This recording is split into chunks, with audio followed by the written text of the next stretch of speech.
Hello, bonjour, and ahoy.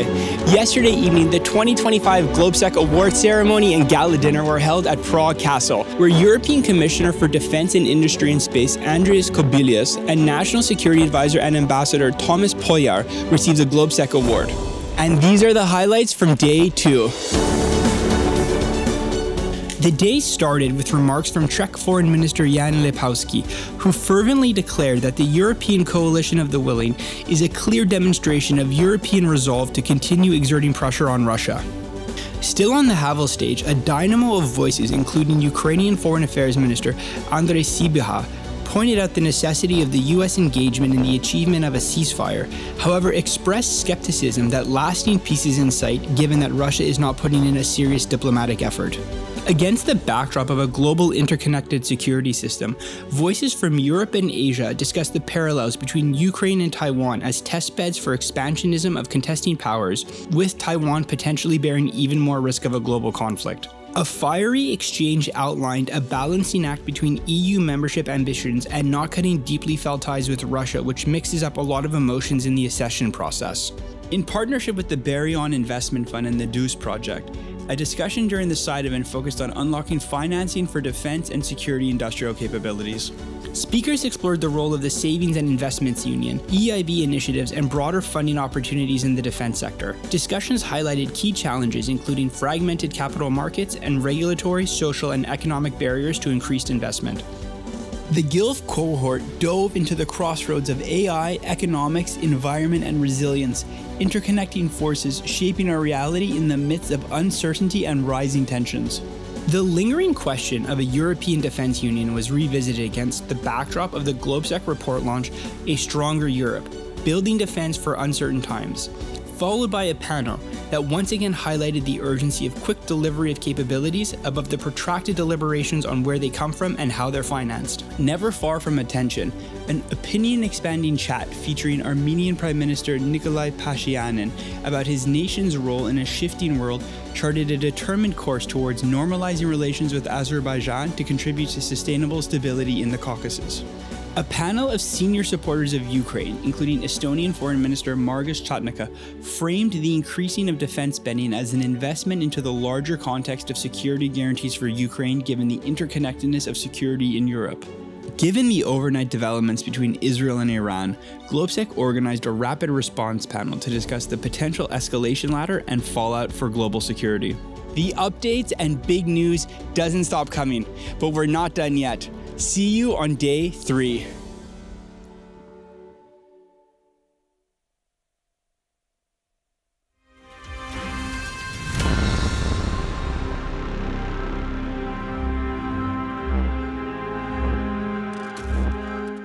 Ladies and gentlemen, please welcome Latika Burke.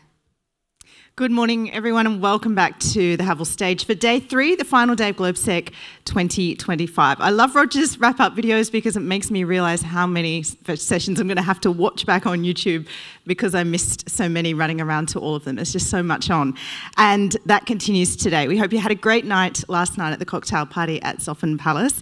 We have all 3 main stages going again today. Here, of course, at Havel, we have the Schwarzenberg stage and up on the mezzanine level, the Albright stage. Here today we'll be looking at some really interesting topics: AI and its effect on news journalism, collective defence in the Euro-Atlantic and Indo-Pacific, that's my panel, so please do come, and the fight to return Ukraine's stolen children. And of course we still have all the side events that are taking place across the hotel, so try and get to as many as you can in the last few hours. I think you may have seen the great videos that are being broadcast around celebrating GLOBSEC's 20th anniversary. So you can see that a lot of participants are wishing GLOBSEC happy birthday. You can actually contribute and do your own. And all you have to do is scan the QR and then record your own happy birthday or happy anniversary message to GLOBSEC. So please do that. We'll be finishing up here on the stage at 12:50, so please come back then for the wrap-up, and then we'll have lunch straight after. Now, this morning's topic gets straight into it. We'll be having a great panel discussing a very provocative topic, multilateralism 2.0. Should we fix it or forget it? Thank you.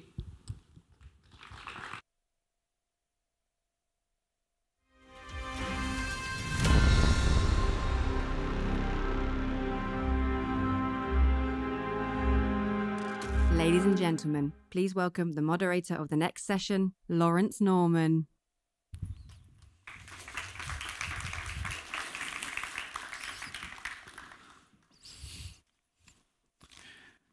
Good morning, and thanks a lot for being here and coming to this panel on multilateralism. My name is Laurence Norman, and I'm a reporter for the Wall Street Journal, based out of Brussels and Berlin, and I cover foreign policy and security policy. So let me paint a picture for you. We have a gridlocked UN Security Council. We have great power competition. We have surging nationalism, collapse of arms control agreement, a hobbled WTO and ICC, US budget cuts and withdrawal from UN agencies, and Russia's war of aggression against Ukraine. Multilateralism today is facing unprecedented challenges, ideological and against its institutions. And if you were among those who were pretty sanguine about the future of a peaceful rules-based order on Thursday morning when you arrived at GLOBSEC, you might be just a little bit more anxious now that we have a full-out conflict between a nuclear Israel and a near-nuclear Iran. So what's to be done? Can any of the multilateral system be salvaged, and if so, how? Can we accept to live in a plurilateral world where groups of countries work together for specific goals and specific values?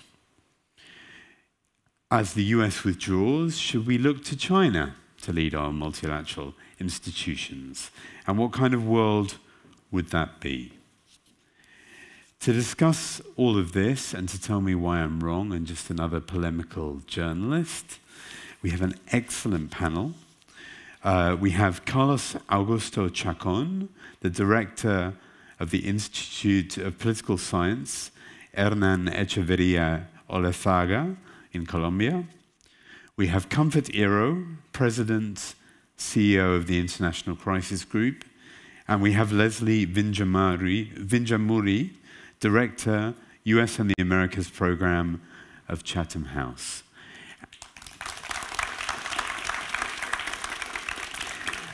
And can I remind you, we love your questions. Please ask them.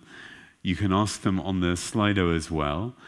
But we'd like questions and not statements, and I will be ruthless in applying that rule. Thanks a lot.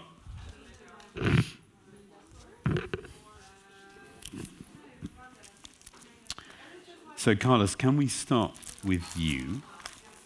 How bad is the situation? How bad is how damaged is multilateral institutions? And does it matter?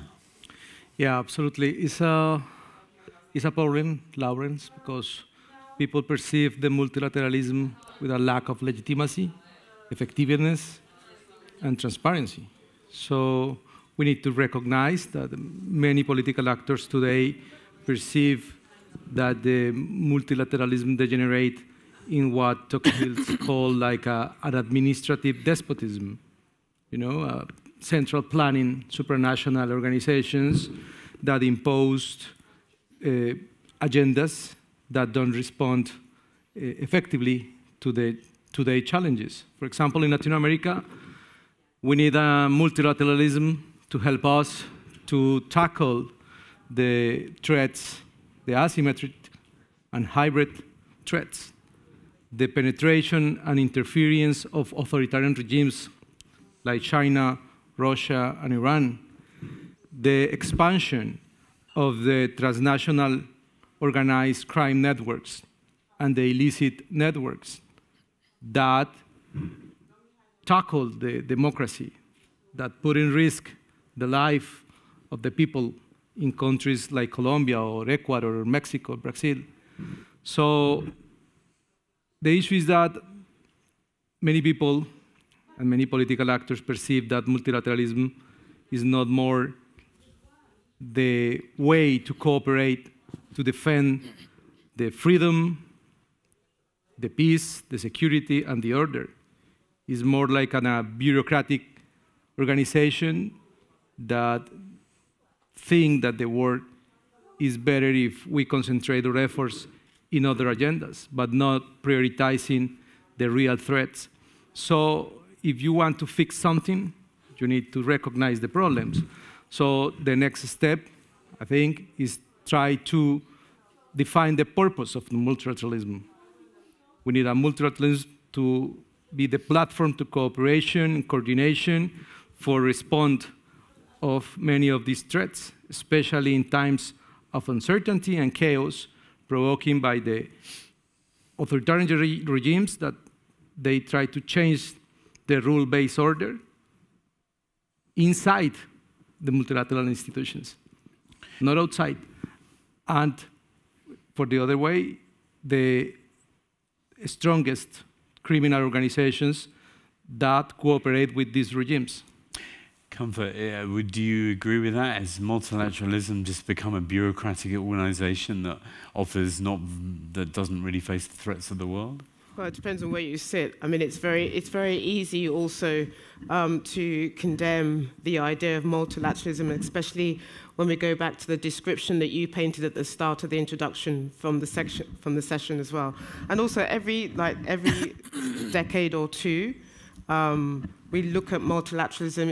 It's on a life support. It's on a coma. It's about to be buried, simply because of one simple reality. Multilateralism, in the end, is intergovernmental. States shape and design what they want from a multilateral system. If you look back since the founding, for example, of the pivotal multilateral body, the United Nations, you are left with the impression today that it's on the verge of collapse. Because simply what is different today is that one of the founding fathers of the United Nations, the United States specifically, unlike previous leaders, this is a United Nations administration that appears to want to break everything up as well. That is the difference today. But it was already in crisis before this current administration came into power. You've got disruptors, you've got people who usurp the essence of the charter. You've got leaders who come, shred the charter on the podium of the General Assembly. But you know what gives me hope? None of them have walked away from it. They still come and use it. They want to bend it to its will. They want to shape it to do its own bidding. When they find it useful, they'll come and use the Security Council to pursue a particular agenda. When they don't like it, they will sidestep the United Nations and go elsewhere, and then define various kind of other processes as well. There is nothing wrong, by the way, with plurilateral approaches, because we've always had coalitions of the willing, we've always had ad hoc systems, because oftentimes it's easier to work and quickly get alliances. That doesn't undermine the essence of multilateralism. Sometimes it props it up as well. But simply to say that this time it's very different because there is an active agenda to break it down and to destroy it. That is the difference. But the idea that you want to bend it to your will, that you want to get it to perform according to your own, this is not new. We've seen this before. And I can point to different decades where we've always asked ourselves, is multilateralism on the verge of something? Rwanda, Vietnam, the Arab Spring, all different. But this time, you've got disruptors, you've got people who want to break it up as well. That is the difference today. Whether they get their way is another thing. Leslie, what are we really talking about here? I mean, can you break it down? What is a realistic multilateral system for the world look like today? What is it composed of? What are we talking about here? I mean, first of all, I agree very deeply with what Comfort said and what we've heard across the two contributors so far. That we are both at a moment of kind of almost radical demolition to the an attempted demolition to the multilateral order, at least rhetorically, but also financially, right? It takes a lot of money to sustain the multilateral institutions especially the big ones. And I was in Geneva just the day before yesterday, speaking with somebody who runs one of the major multilaterals about the amount of money that's been taken out of their budget. And we know the stories across many of the multilaterals, and the threat that the U.S. will take even more is, and that means people are leaving and things aren't being continued, and potentially that China's sort of, also moving into that space. But it is potentially a big kind of wrecking moment in terms of what we need. There are multiple reasons. I mean, Comfort's exactly right. The thing that's really new is that we have one of the key architects kind of using a sledgehammer, but what we've heard is also true, that there's been a problem for a very long time. And that part of it is because the world has changed, right? There are many critiques that are really valid. They're not all coming from the U.S. One is that the states that can really make a difference, that have the power, that have the connectivity, that are transforming on multiple dimensions, don't have the seat at the table that they need to have the legitimacy that they need to give them the voice and the influence that they need. That's not a new critique, but it's becoming more and more important, especially as the U.S. cedes the place. But I guess two others. One is that the issues have changed, and the UN in particular has been very good, as have other we've seen new multilateral organizations to kind of fill the gaps and innovate. But the issues are becoming really serious, and they're sort of a bit out of sync with the existing structures. And so there's always that question: do you adapt what you have, or do you start over? And I think so far we've gone for adaptation. That's certainly on the US side what President Biden was trying to do, but now we have an administration that's saying it doesn't work. Adaptation, incrementalism, it doesn't work. We're living in a radically different space, a deeply competitive space, certainly on questions of artificial intelligence, where the stakes are too high, and that sort of gets to the third critique, which again isn't new, but it's perhaps newly consequential. And that is that, multilateralism, the price you pay for collective legitimacy of decisions is slow, inefficient, bureaucratic, and in a world where technology is moving so fast and where the two very big powers are deeply competitive, they're not aligned, they don't have the same governance system domestically, although there's a question about the direction of travel in the US, but I think that in the medium term, we're still going to see a very different expectation of leaders and democracy and the role of that. And so we have two really strong countries competing in domains in which the level of development is so quick that the existing structures just look out of date. But I would close by saying that, my optimism comes from not the existing institutions and whether we turn to them or not, but the norm. And this really does get to your point, Comfort, that there's an expectation that you work with others. And if you don't, you sort of make an excuse for why you didn't.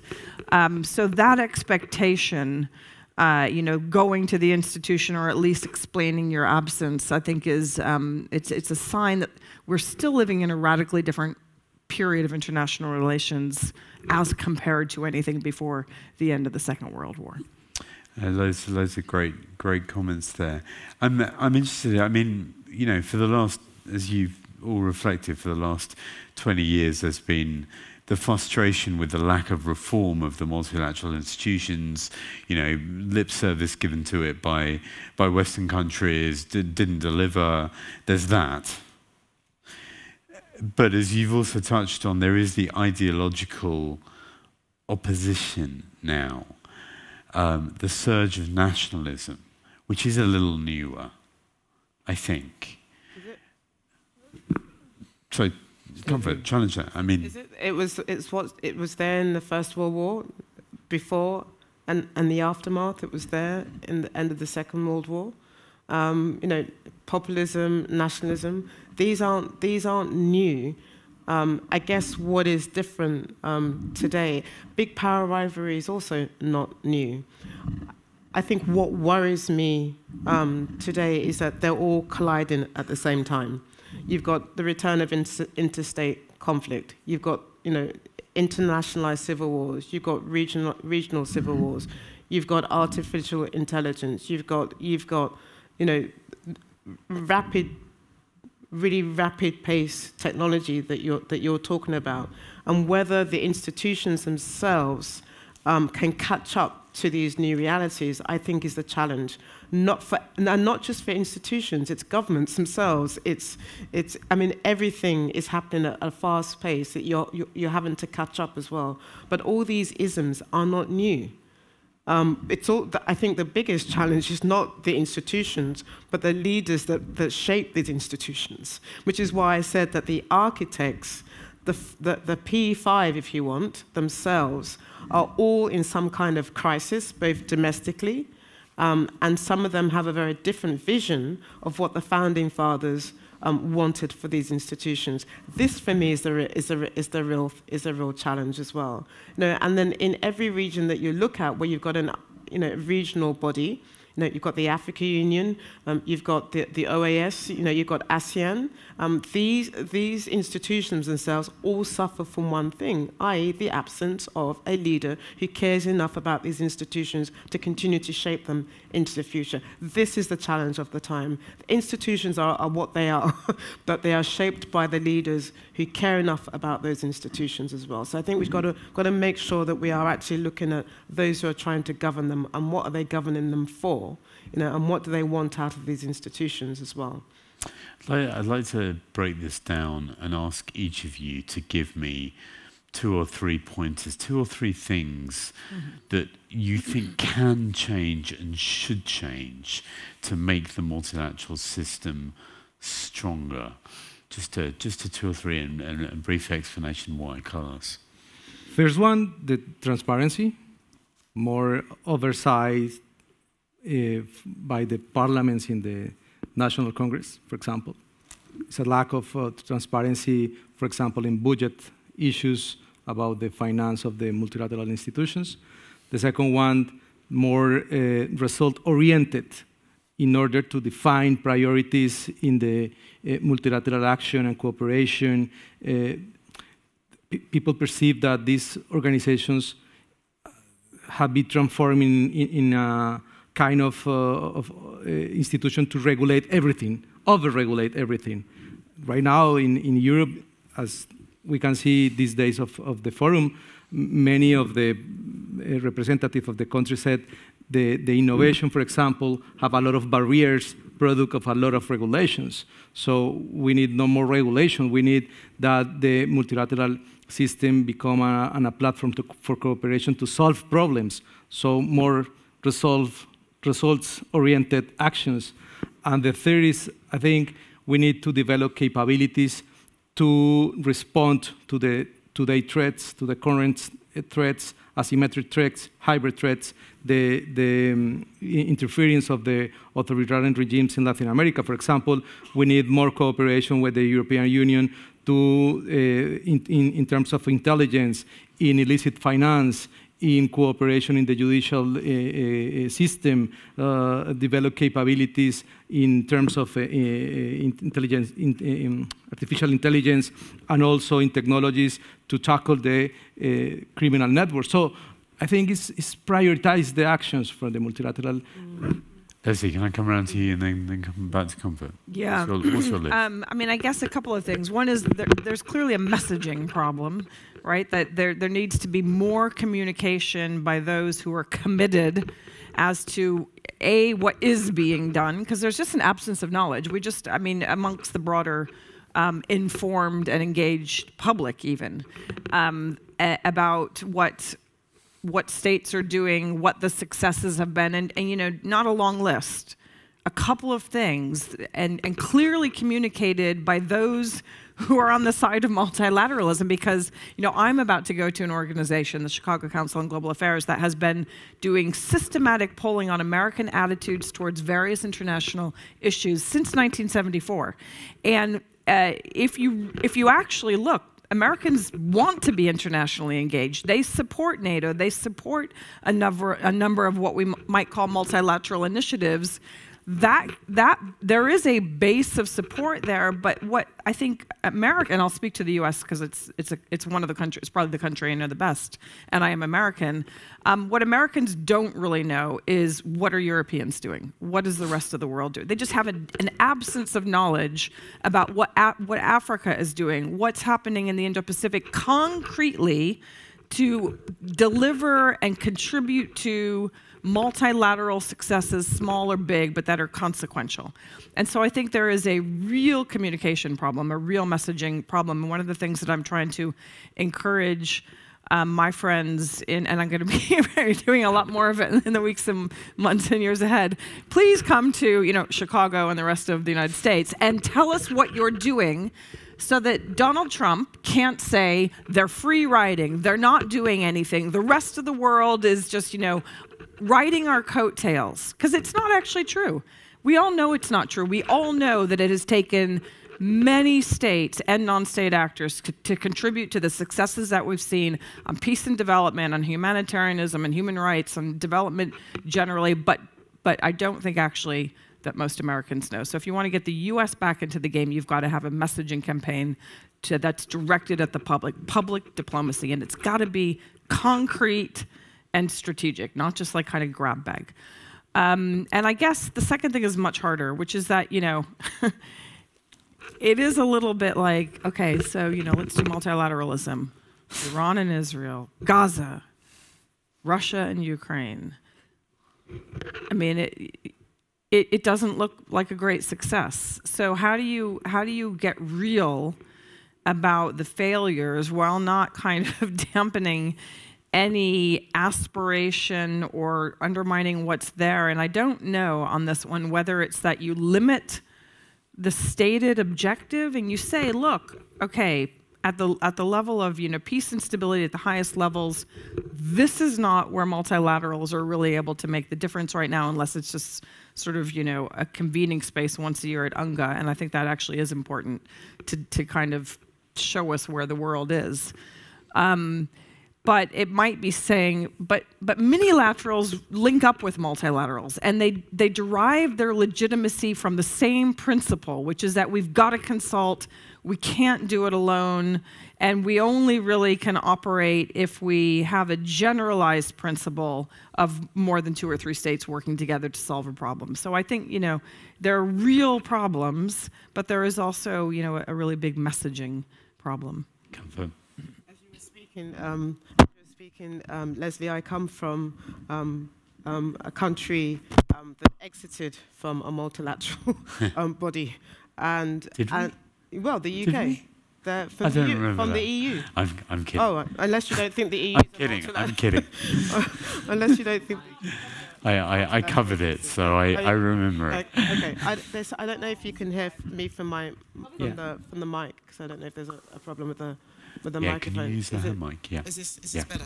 Yeah. So as you were talking about the messaging, it's also when you live in the age of disinformation and misinformation about about the fact that multilateralism is so far removed from your day-to-day reality.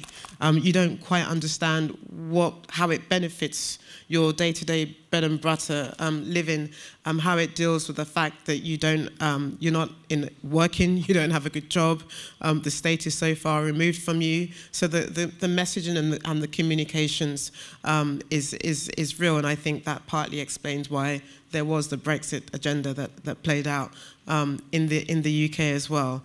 I mean, look, if there's an essay that every single undergraduate still answers at school today, that if the UN didn't exist, if multilateralism, would you create it? And the answer still, you might know better than me, Leslie, is yes, we would still have the system, what it would look like, how it will change.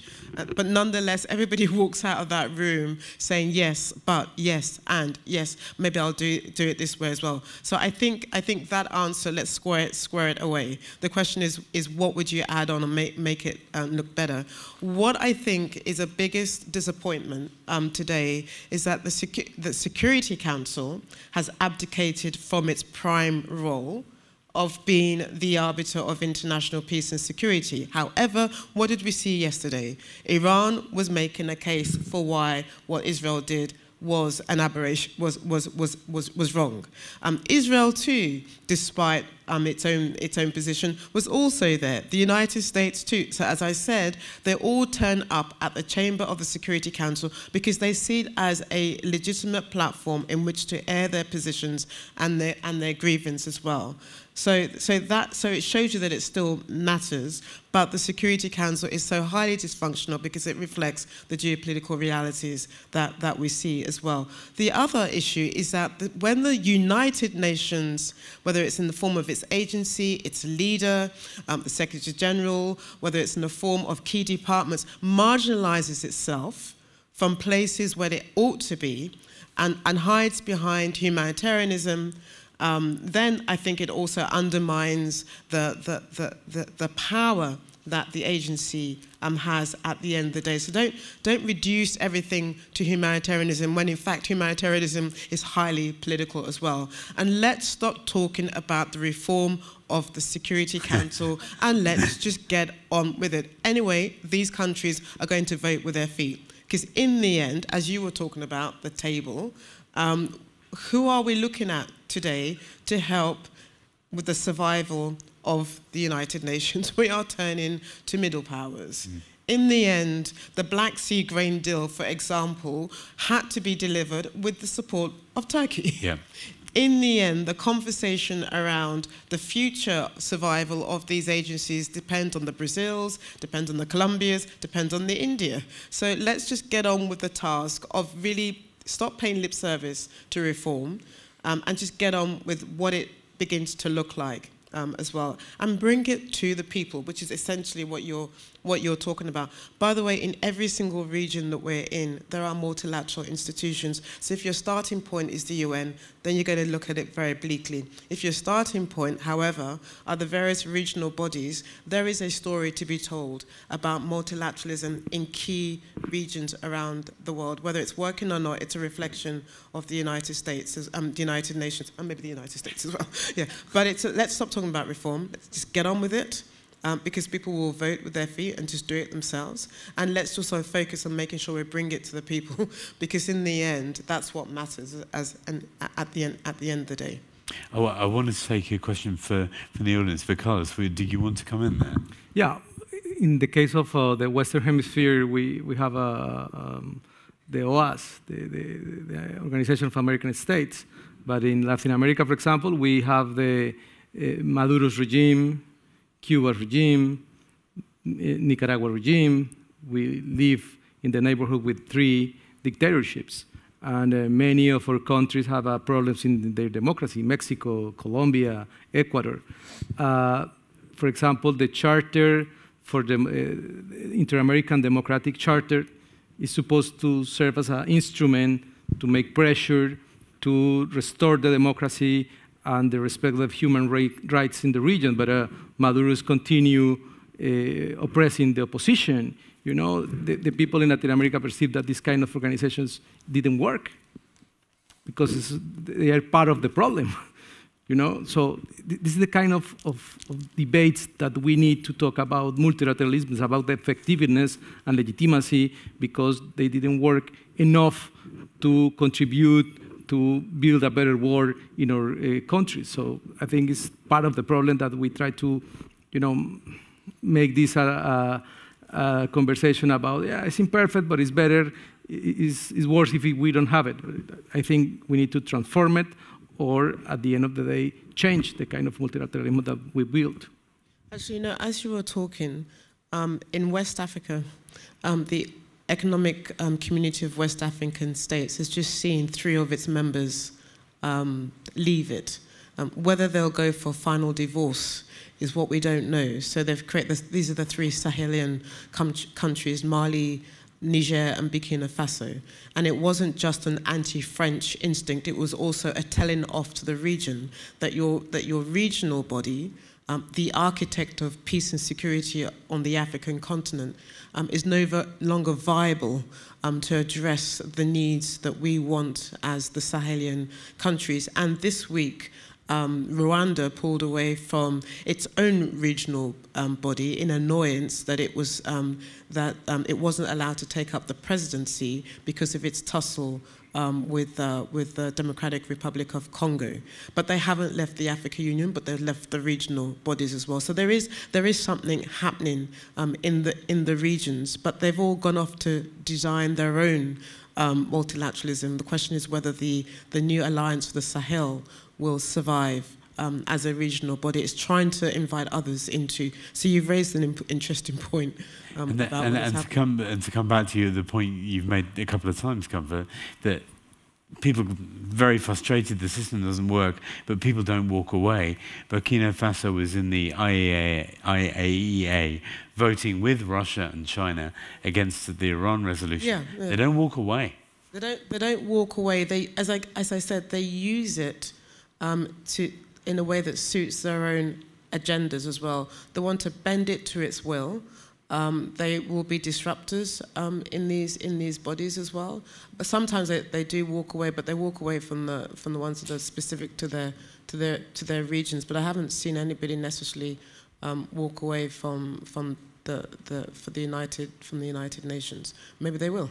Who knows? I've got a couple of excellent skeptical questions on Slido.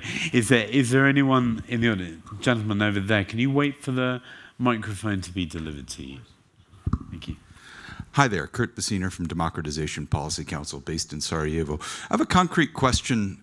We have 3 summits back-to-back coming. We got G7 coming up, then we've got the EU-Canada summit, and then we've got NATO, all in the next 2 weeks. What can the panel reflect on the potential of the remaining transatlantic liberal democracies to try to be the backbone of residual multilateralism? You see the conflict between 4 of the 5 Eyes and the United States over sanctioning Ben-Gvir and Smotrich. I'm just curious how you see the potential of that, or whether that's going to be high-powered enough to work. Leslie, do you want to take that? You want me to go? Well, it's your turn. Okay.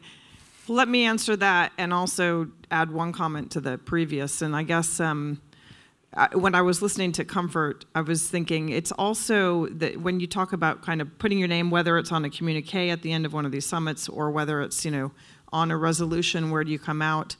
It's also important because it gives those who are not inside the institutions the ability to hold to account what is, it would be very nice for the country that we live in, the United Kingdom, not to have to always say where it stands in the context of a US that's often going against resolutions that perhaps the UK would prefer it didn't.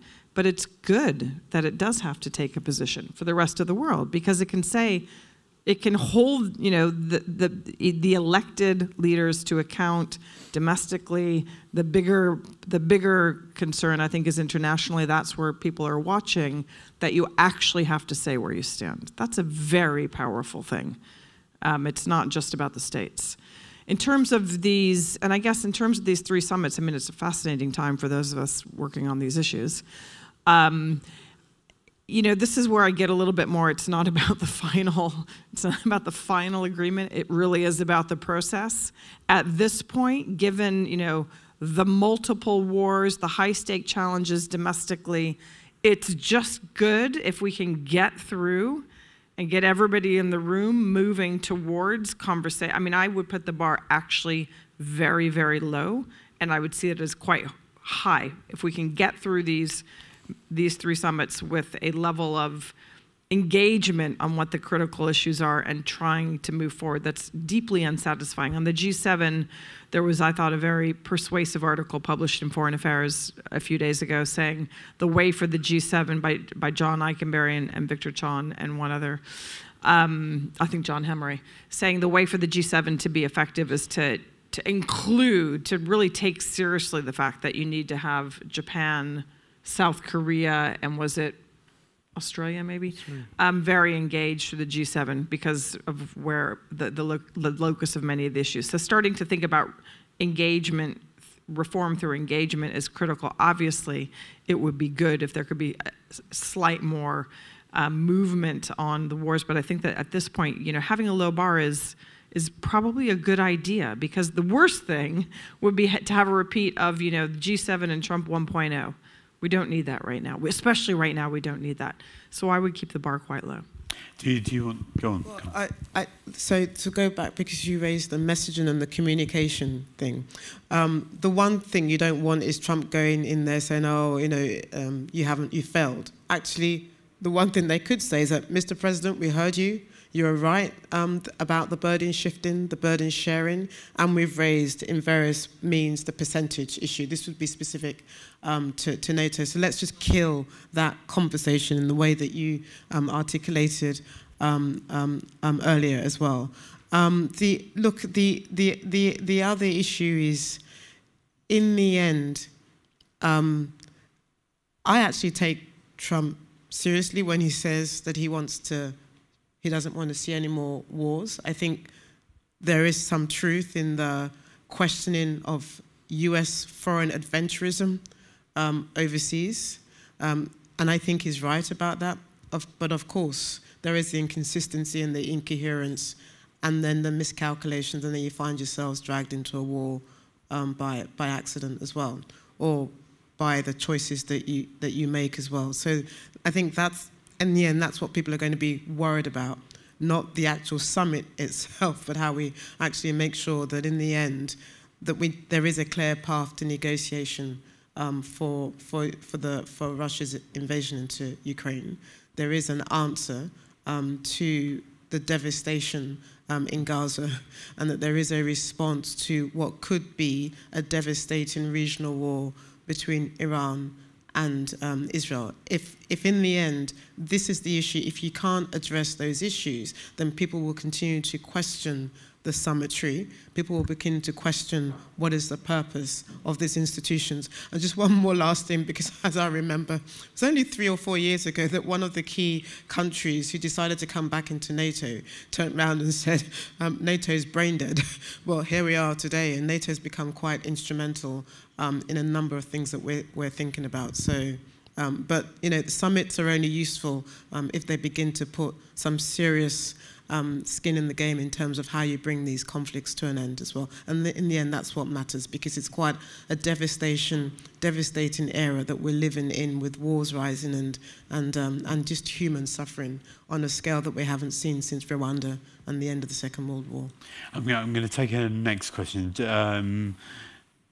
The lady in green towards the back, or the middle. Thank you. Good morning for this intriguing discussion. Galina Neos, former NATO, now co-founder of the Brussels Freedom Hub. Two very brief questions. How would you think the reform of the UN Security Council could be achieved? So what could be the concrete steps there towards that goal? Second question, you mentioned that intergovernmentalism or multilateralism is largely intergovernmental. Do we not need to start thinking that it should also be non-governmental and reconceptualize multilateralism? Thank you. Carlos, take the nice, easy question on the UN Security Council. No, I think it's quite difficult. At the end of the day, you need the Security Council, and that the reflection of the reality of the world. You have allies and you have enemies or rivals, systemic rivals. So it's quite difficult.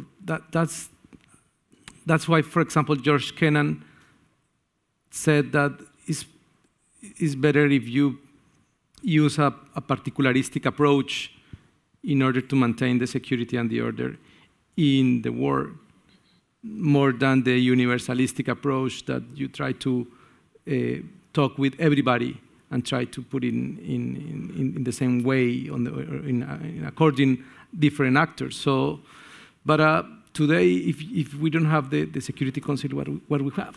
What is the option? What is the contrafactual about this kind of organization? This is a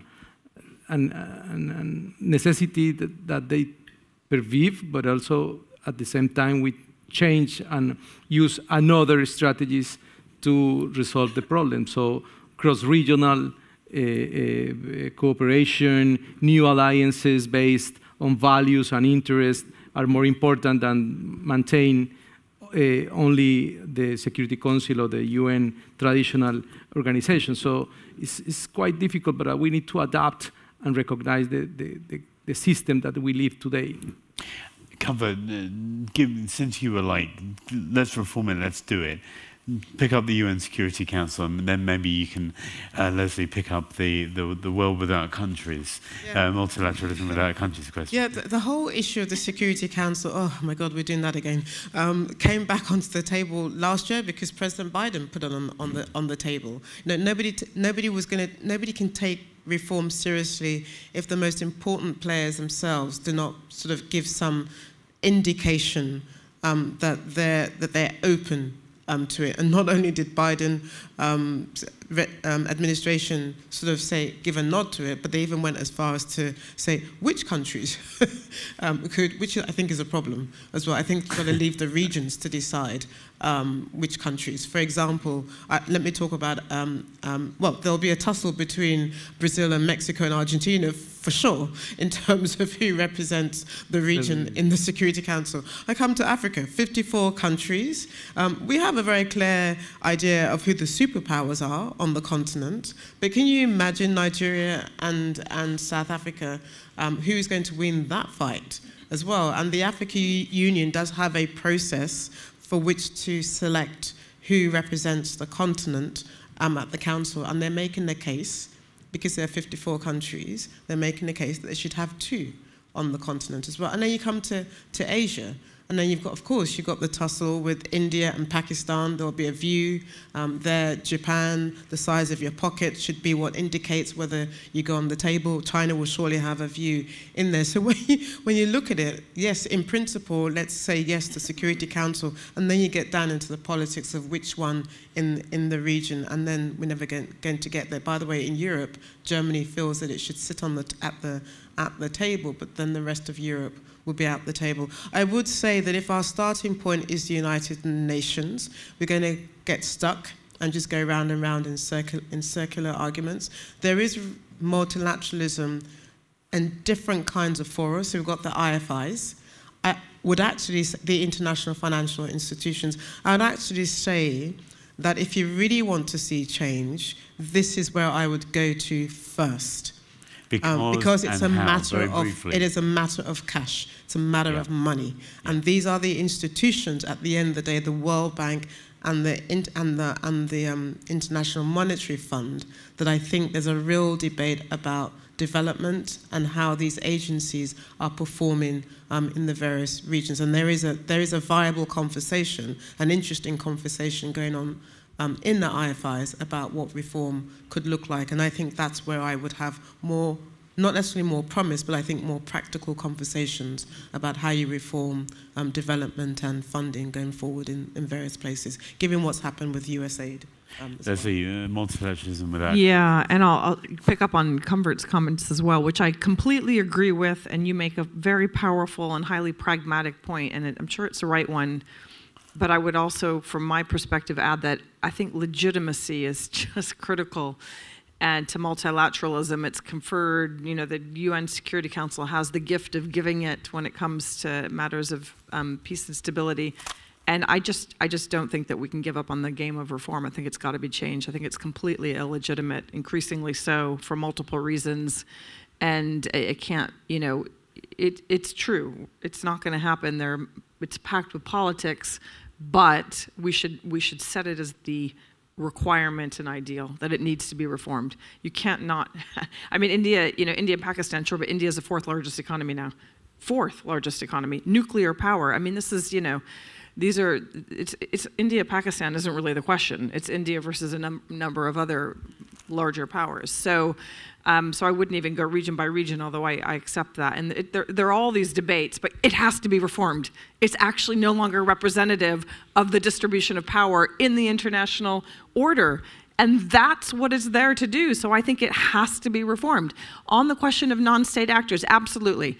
When we look at a number of the issues, we know, and the people who are deeply expert in working on these issues, whether it's climate or artificial intelligence, the governance, regulation, the hope for that, financing, that there has to be multiple stakeholders around the table, that private firms, especially in the technology space, are often setting the standards or rejecting the standards, but driving the conversation.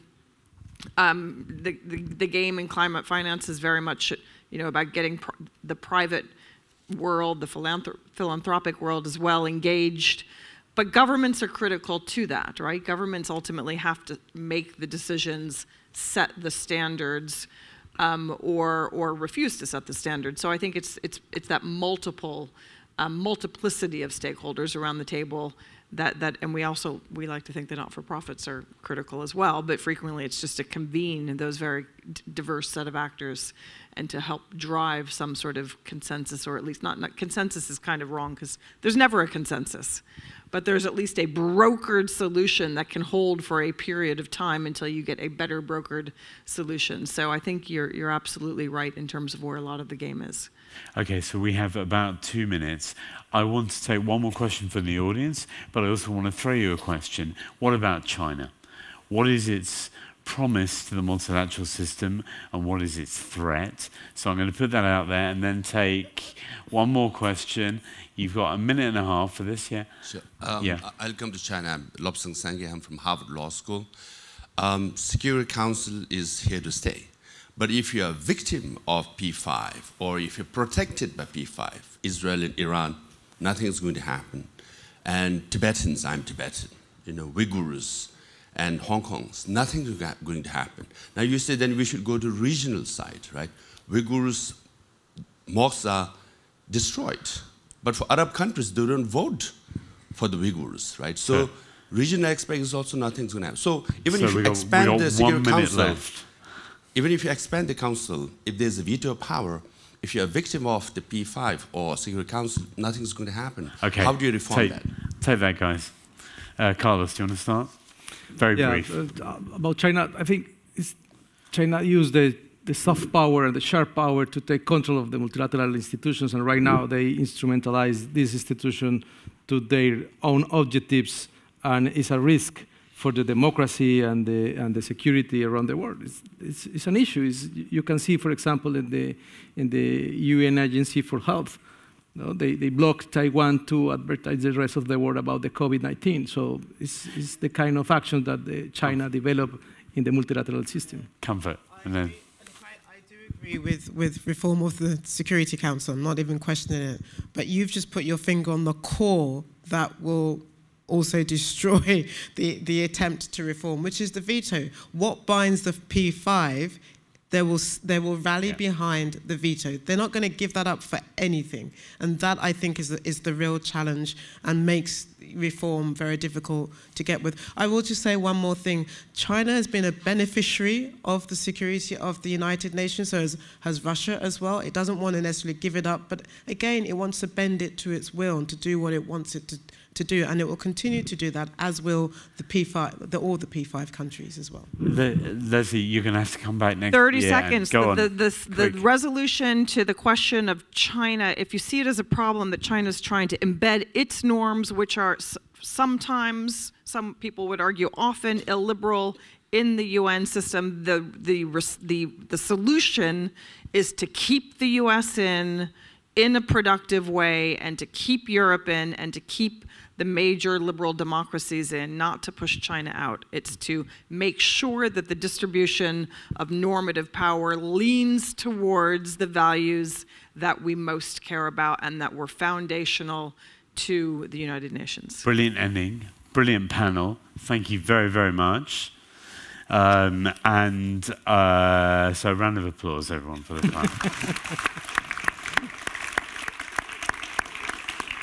And our next session, if you folks, I think you can exit the stage. And our next session, but no one else can. Our next session here is called "The Fight to Return Ukraine's Stolen Children," and we'll be interviewing Daria Zarivna, advisor to the head of office of the President of Ukraine and Chief Operating Officer. Bring Kids Back organization. So please don't move, we'll be straight back. Thanks a lot.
Ladies and gentlemen, please welcome the moderator of the next session, Megan Gittoes.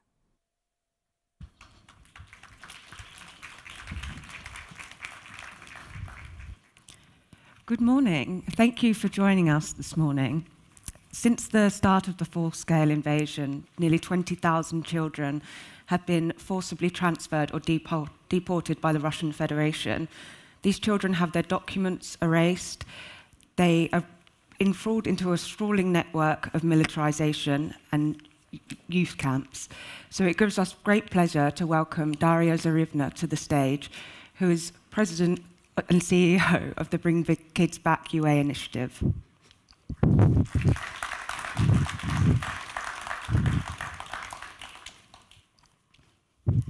Hello, Megan. Thanks a lot. Do you want to say a few words to start with, and then I'll fire some questions at you?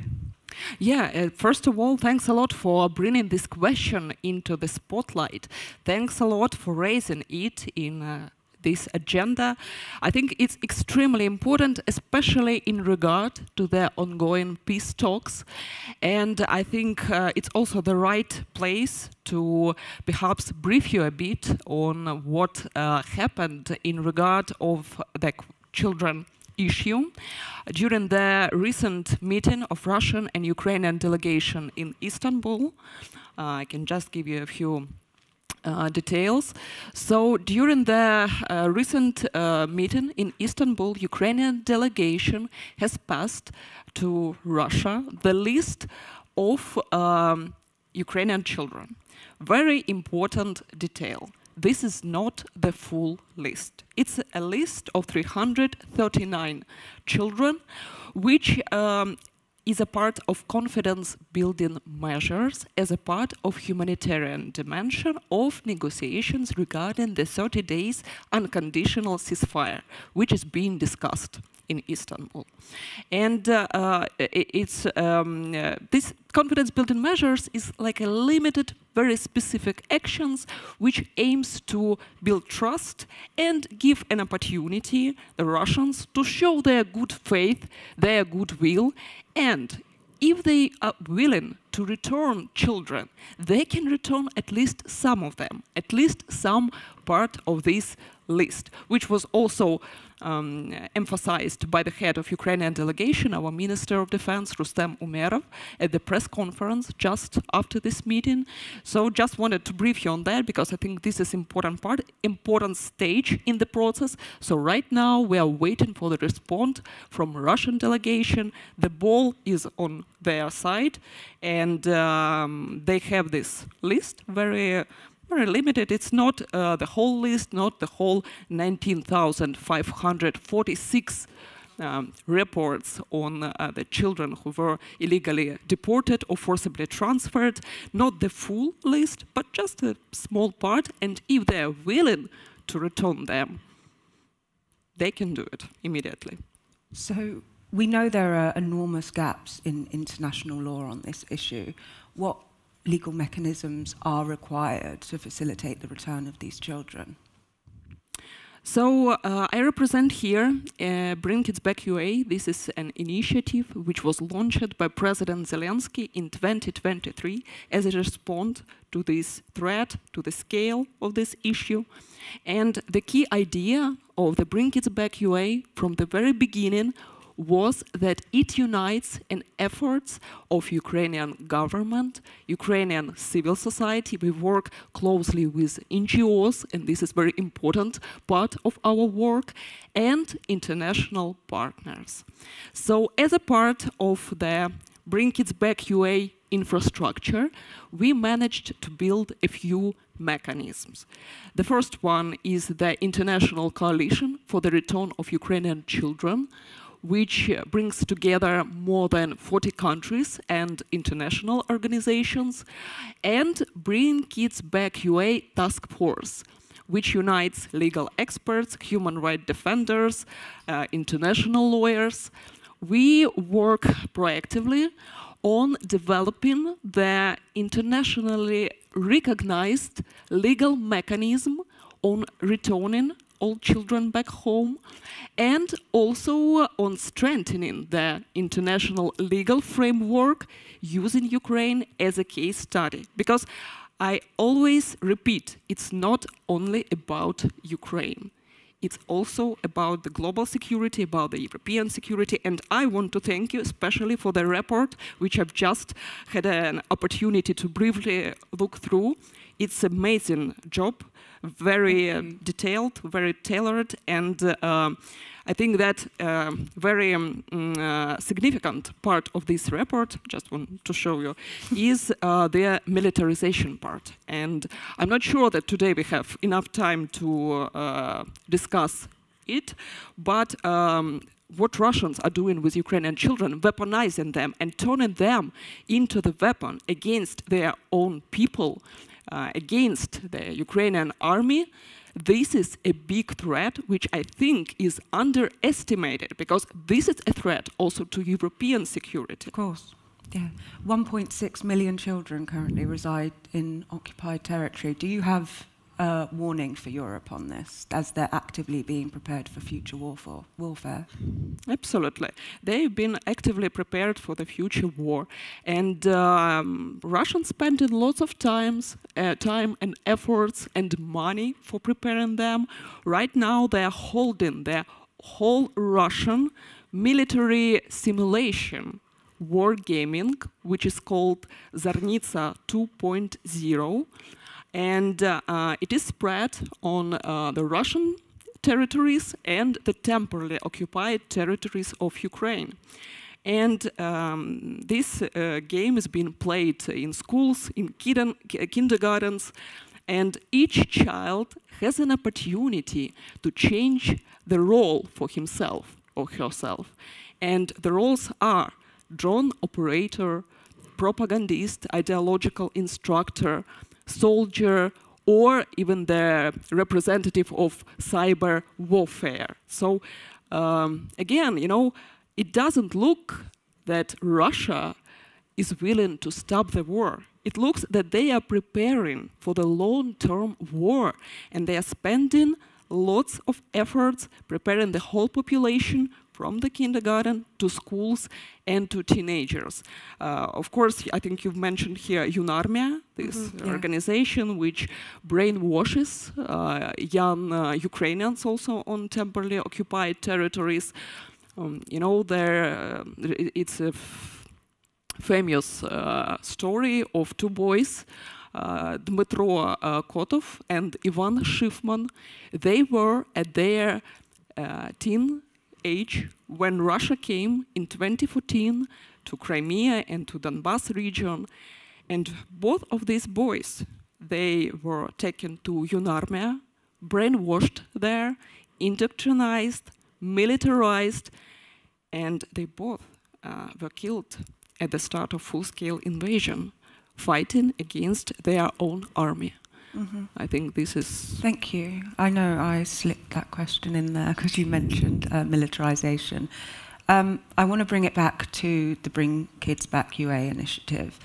How are you addressing the psychological damage that is happening to children when they are returned? Reintegration and rehabilitation is a very important part. It's not an afterthought. It's a core pillar of Bring Kids Back UA. And these two parts of our work, the work that we've been doing, are equally important to return children and to reintegrate and rehabilitate them afterwards. So when the president was preparing this initiative for launching, he said that we can launch it only when we will be fully ready for 100%, that we will be able to support and to support all the children who will be returned with a proper reintegration program. So that was principle for us. Also, it's very principle that all the children who've been returned, they are placed into the family-based care.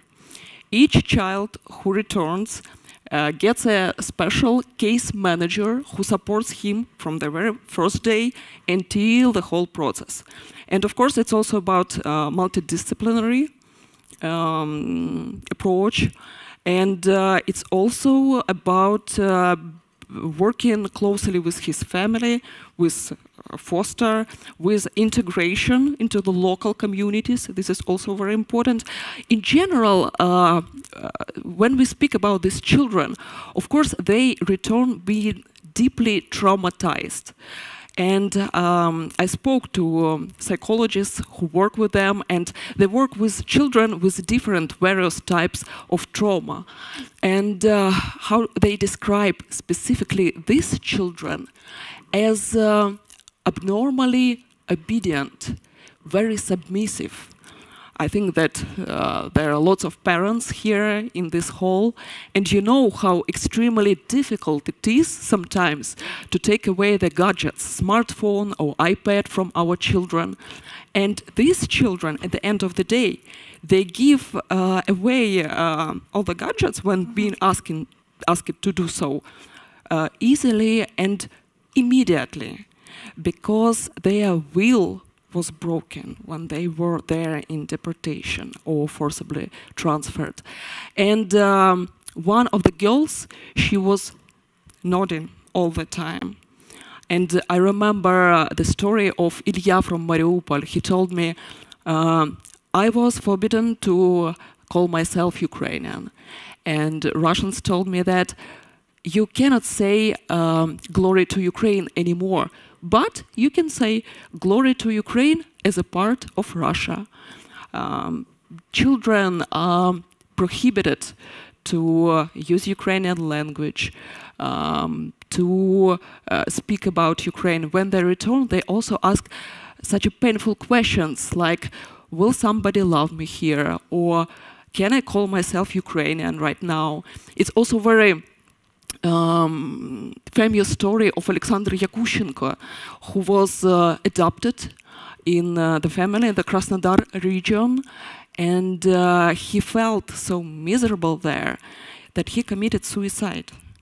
And in the voice message which he sent to his friends before he did that, he said, I feel that nobody needs me here, so I just don't want to cause difficulties for anyone. And this is the story which we've managed to know, to discover, to know about. But we can only imagine how many stories we don't know. And what is the biggest challenge about that?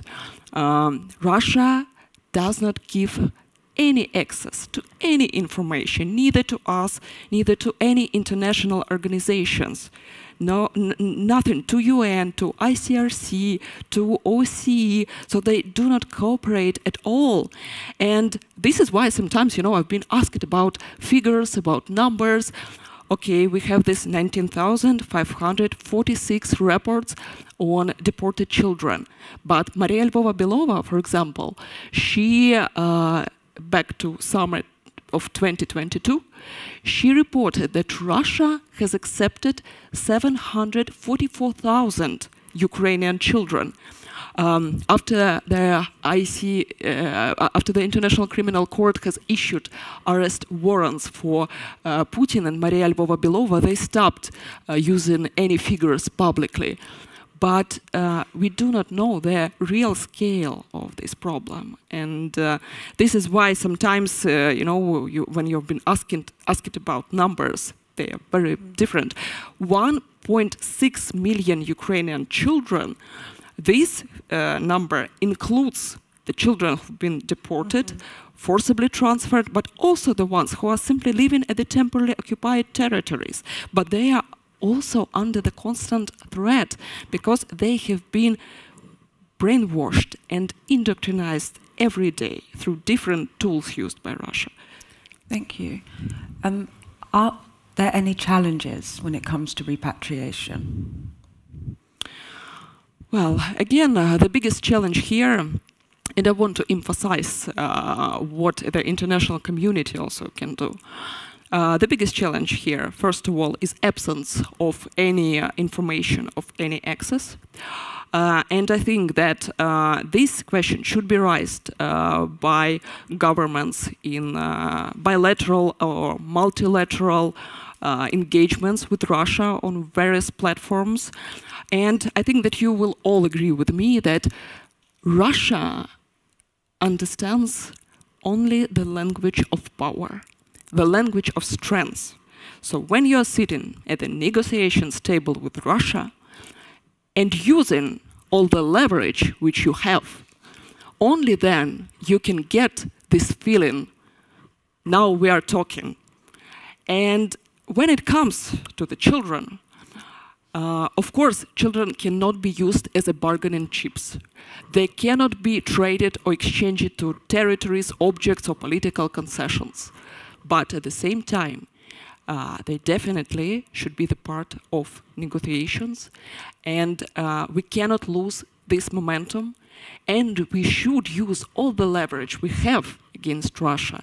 And we have sanctions, we have frozen assets, we have military assistance to Ukraine, we have political pressure, diplomatic pressure. Even now, sometimes I've been asked, okay, but is it possible at all, technically, to make them return these children?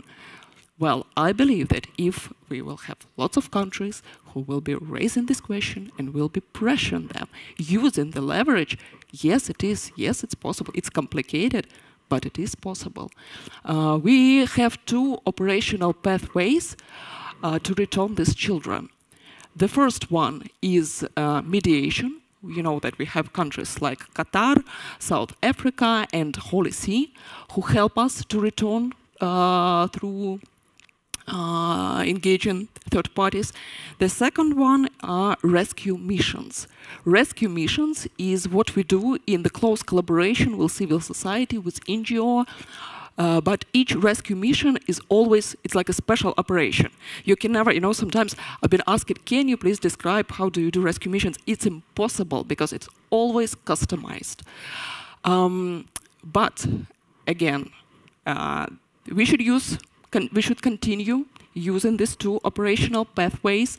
We should expand the circle of countries, mediators, but at the same time, meanwhile, we should also raise this question during the negotiations. And I must say that during our meeting in Chatham with American delegation on 11th of March this year, this also was a question where we were aligned and where we were definitely on the same page about it.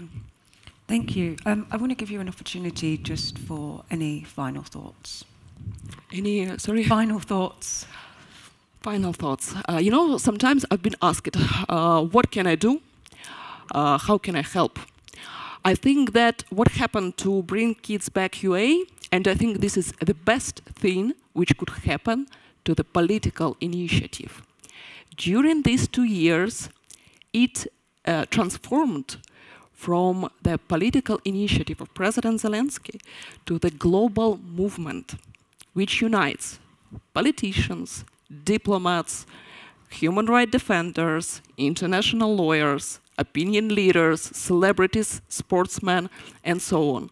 So each one of us can do something. If you want to work with a legal mechanism and help us with legal support, please join the Bring Kids Back UA task force. If you are a journalist, please spread the word, raise the awareness. Write the article. We need it. We have tons of stories, and please, we are ready to share these stories. This is extremely important to tell it through the personal angle. If you are a filmmaker, please do a documentary. Recently, we arranged the presentation of the movie, which is called After the Rain, very deep and touching movie about the Ukrainian children who returned from deportation and about this reintegration process. It is so interesting to look how they transform and how reintegration works. And if you're a part of government or you're citizens of your country, please engage your governments to support and advocate this issue and to put more additional pressure on Russia. Everyone can do something, and we all can be engaged, and I think that advocacy works, and pressure creates awareness. And raising awareness is something that each and one of us can do. Perfect, thank you. Thank you very much. Please join me in thanking Daria.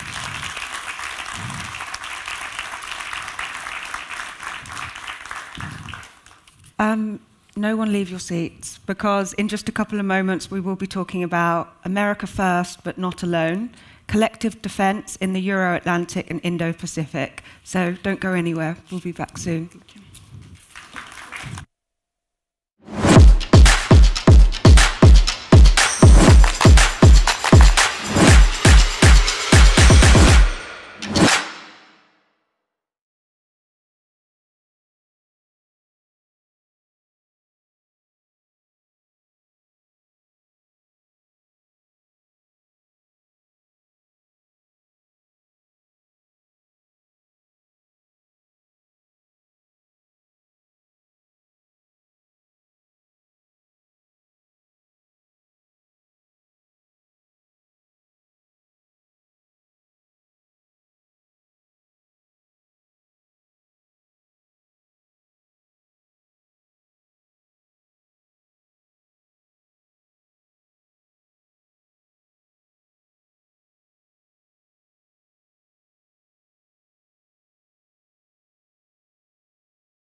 Ladies and gentlemen, please welcome the moderator of the next session, Latika Burke.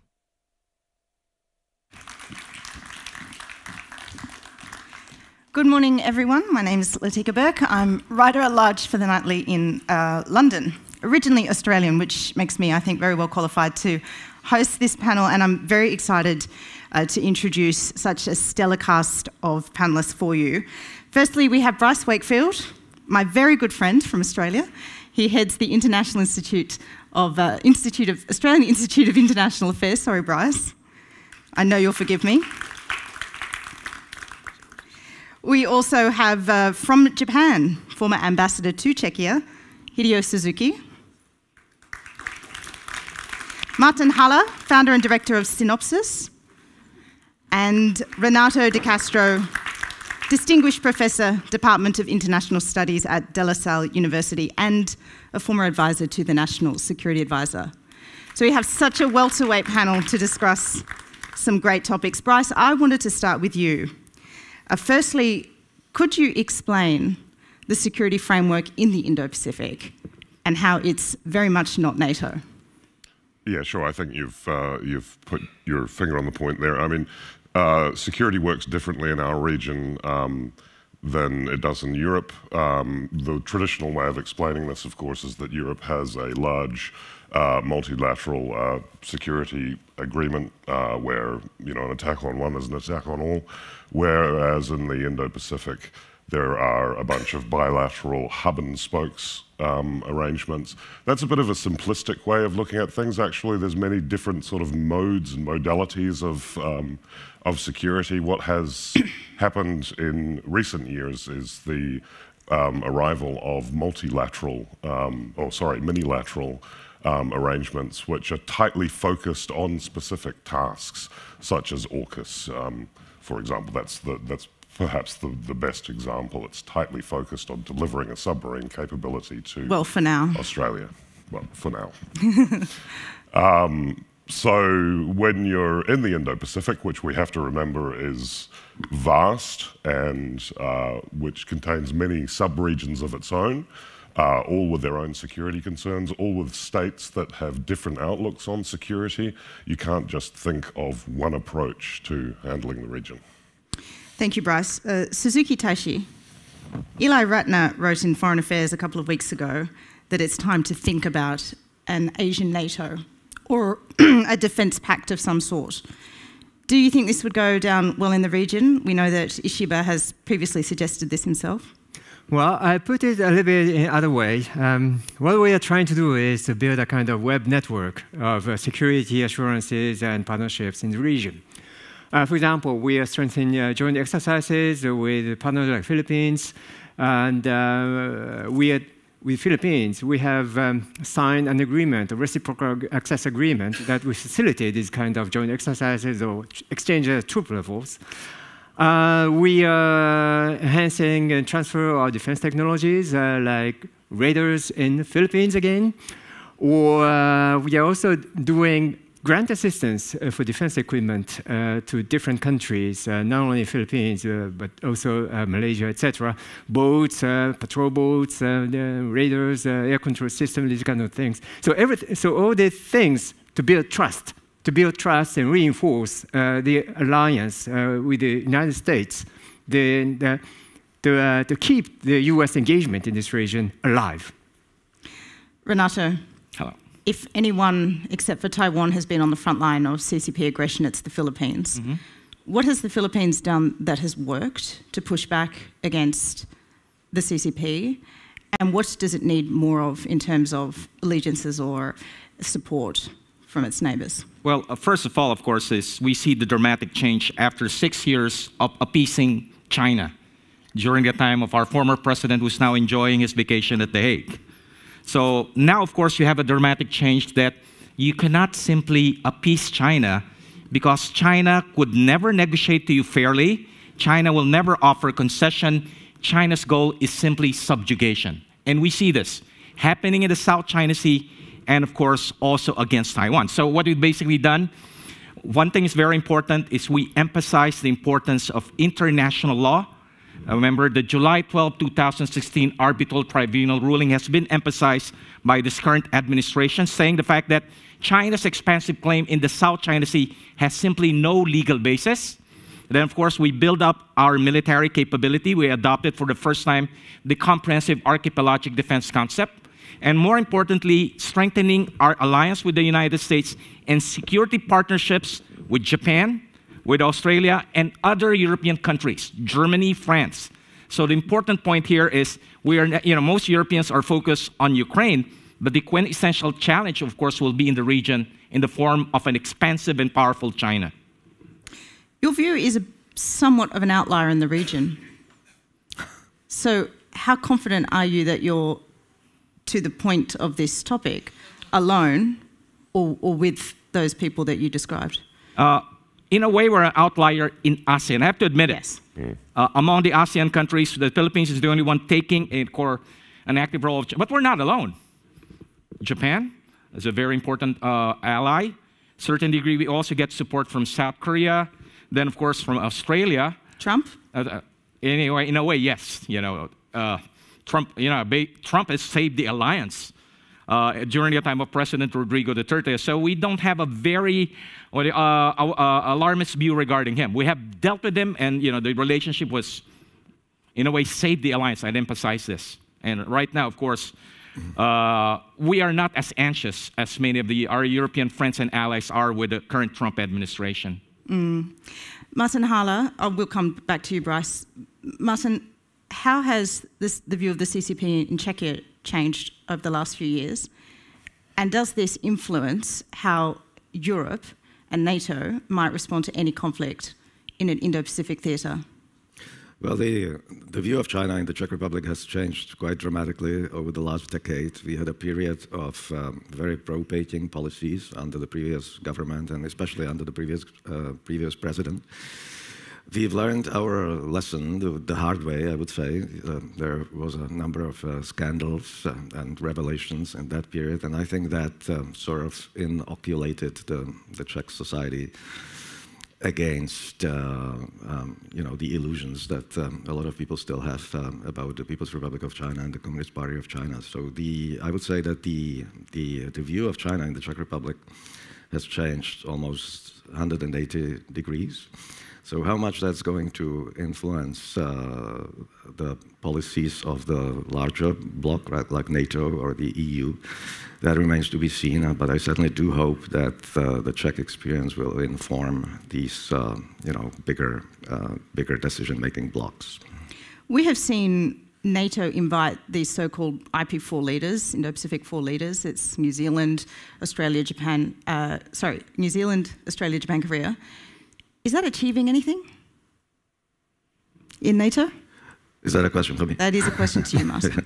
I think it's certainly a good sign and a good first step. I would personally hope that it's going to go deeper.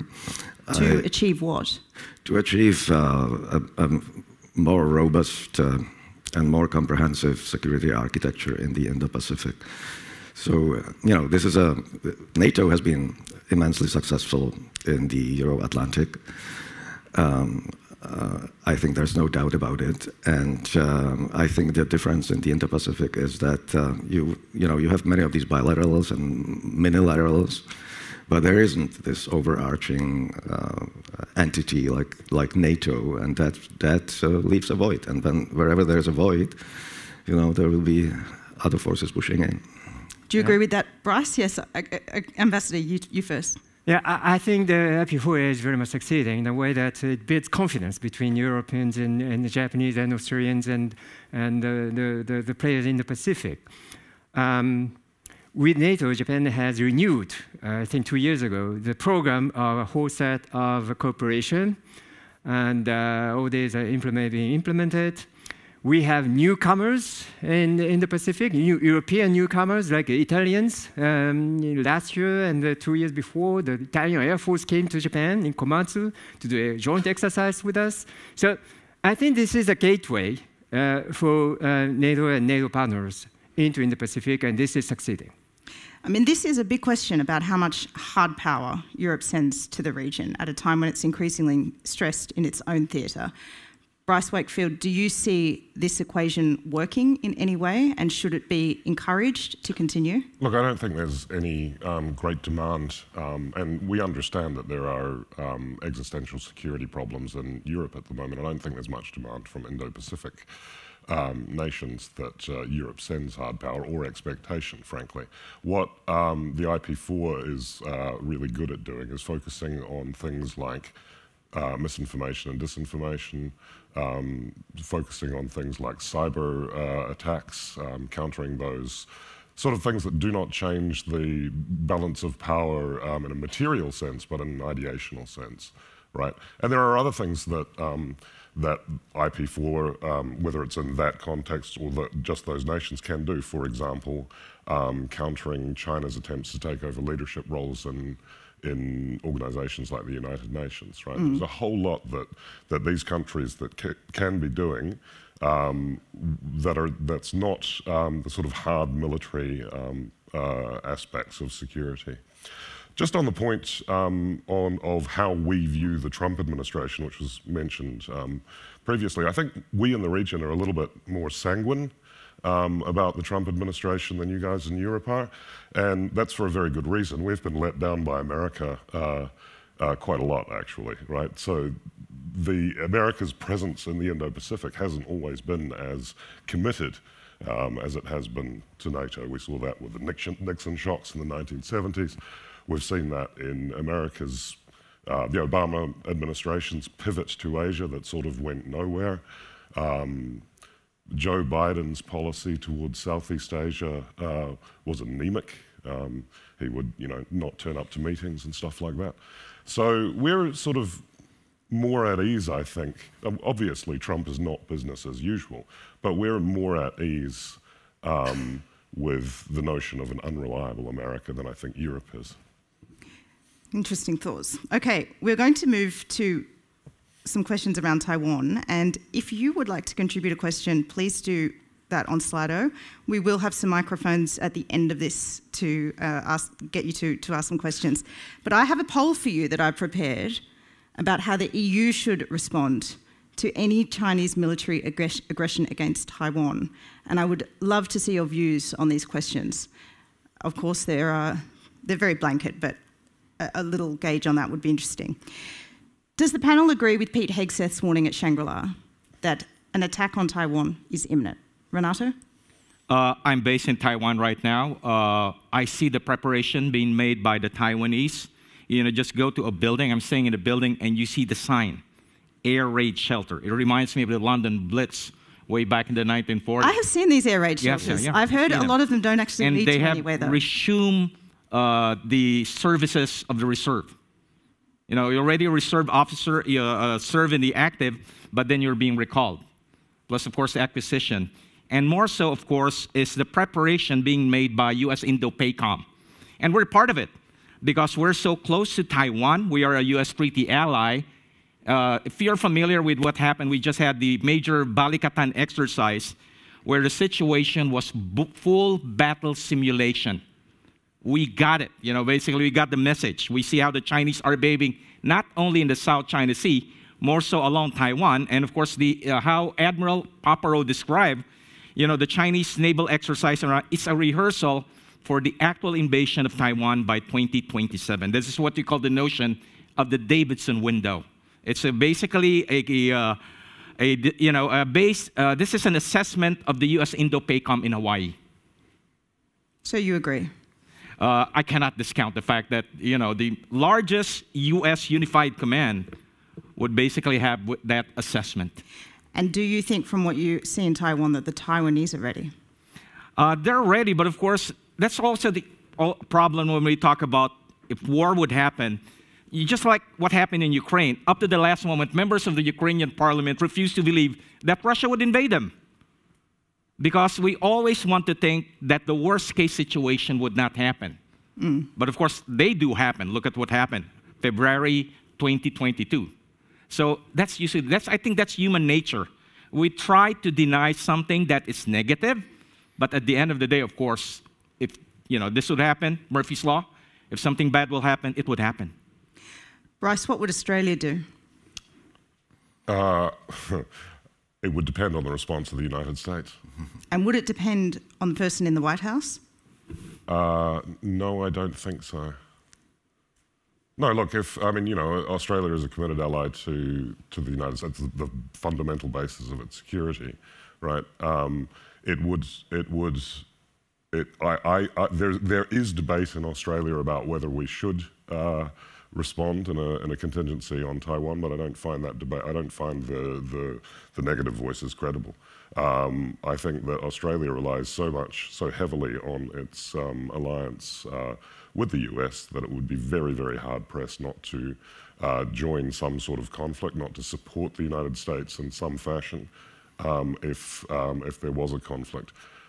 It would do so in a way that prioritised, of course, Australia's interests, and the interests that Australia would have would be first and foremost to defend its trade routes, and that includes routes in the Indian Ocean. And it would probably, assuming it had a submarine capability, would patrol the reach of the straits through which Chinese submarines could break out of the South China Sea. I mean, interesting, we have seen any Australian involvement over Taiwan being laid down as a condition, almost, of AUKUS. This is one of the reasons that Elbridge Colby has previously cited, who is now overseeing a review into whether actually AUKUS should go ahead. So I do think there is a bit more of an expectation that Australia would have to join in that conflict. Yeah, but they can't say so publicly. I mean, it's a statement that they can't actually enforce. You can't. So that's a bad tactic from the United States, then. Well, they haven't actually said that will need to happen. I mean, I think you actually asked Colby the question about a year ago, and he did say, this is something that we can't actually formally ask of Australia, but everybody knows what the situation is anyway, right? Ambassador, is Japan ready for any conflict over Taiwan? And is the expectation that the United States is still the reliable ally? Well, I don't want to be too much alarming, overly alarming, or to answer any kind of hypothetical question. But I think that we will be acting accordingly to the situation. Which means what? The way that happens, and in which way. And anyway, I think that to answer that question on the screen, what we ask to the Europeans in that kind of situation is, first and foremost, the political support against unilateral use of force and stay united against unilateral attempt to change the status quo. That's most important. And if anything happens, whether we take economic sanctions, again, it depends on the situation. Military assistance, I think it'd be very important that the Europeans participate in the kind of supply chain of assets or munitions, etc., if, in case, an armed conflict occurs, and of course, in case. I mean, we're talking about this as a foregone conclusion already, and I don't think that's appropriate, maybe. I mean, there is deterrence. We are deterring against a Taiwan situation, but the Taiwan situation, it kind of poses a dilemma for China on its own, without the participation of allies, because an attack on Taiwan would be so destructive to the global economy, given its centrality to supply chains, particularly in critical technologies, that the Chinese would essentially be kicking themselves in the teeth, right? Their legitimacy, the legitimacy of the PRC, relies on the economic well-being of the people of China, and if that's disturbed because of an action of the Chinese government, then they lose legitimacy, they may fall from power.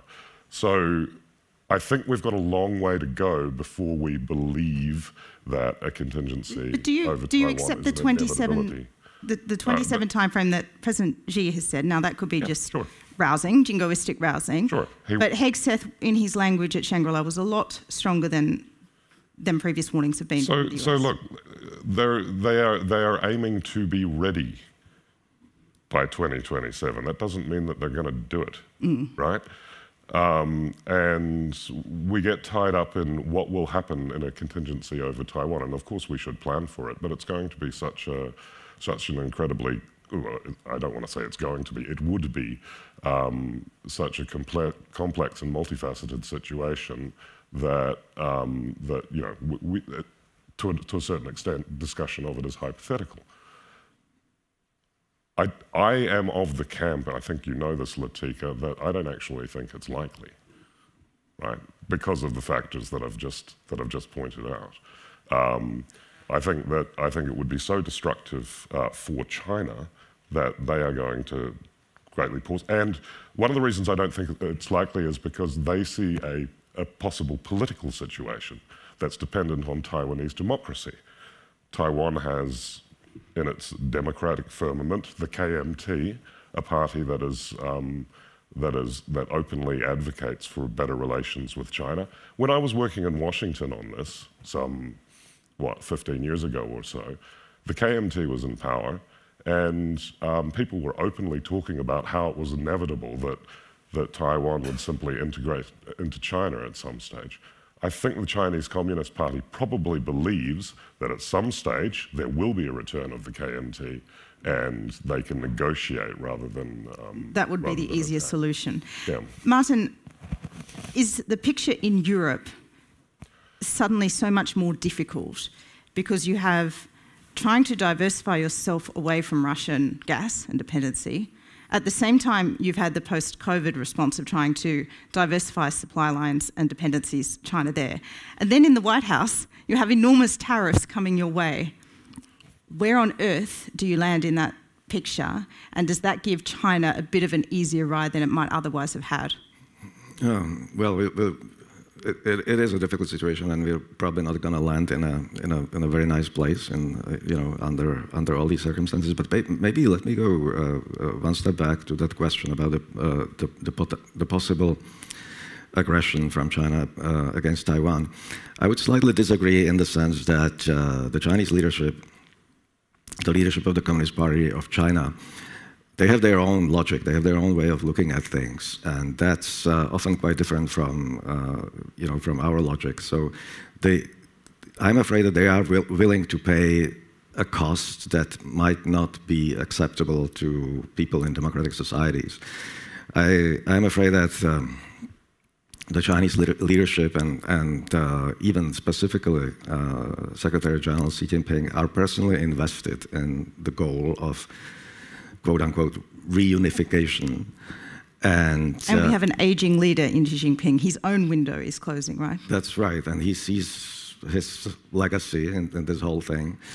And you know, given the political system in China, which is run top-down, obviously it's a Leninist system, the tolerance for pain is much bigger than in many other societies. So I'm afraid that they, you know, when you look at it from within their own logic, they have all the reasons to go in.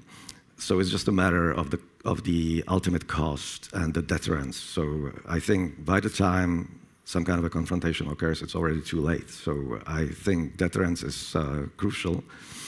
It's of immense importance, and I also worry that the current level of deterrence may not be enough to actually stop the Communist Party of China from taking action sooner or later.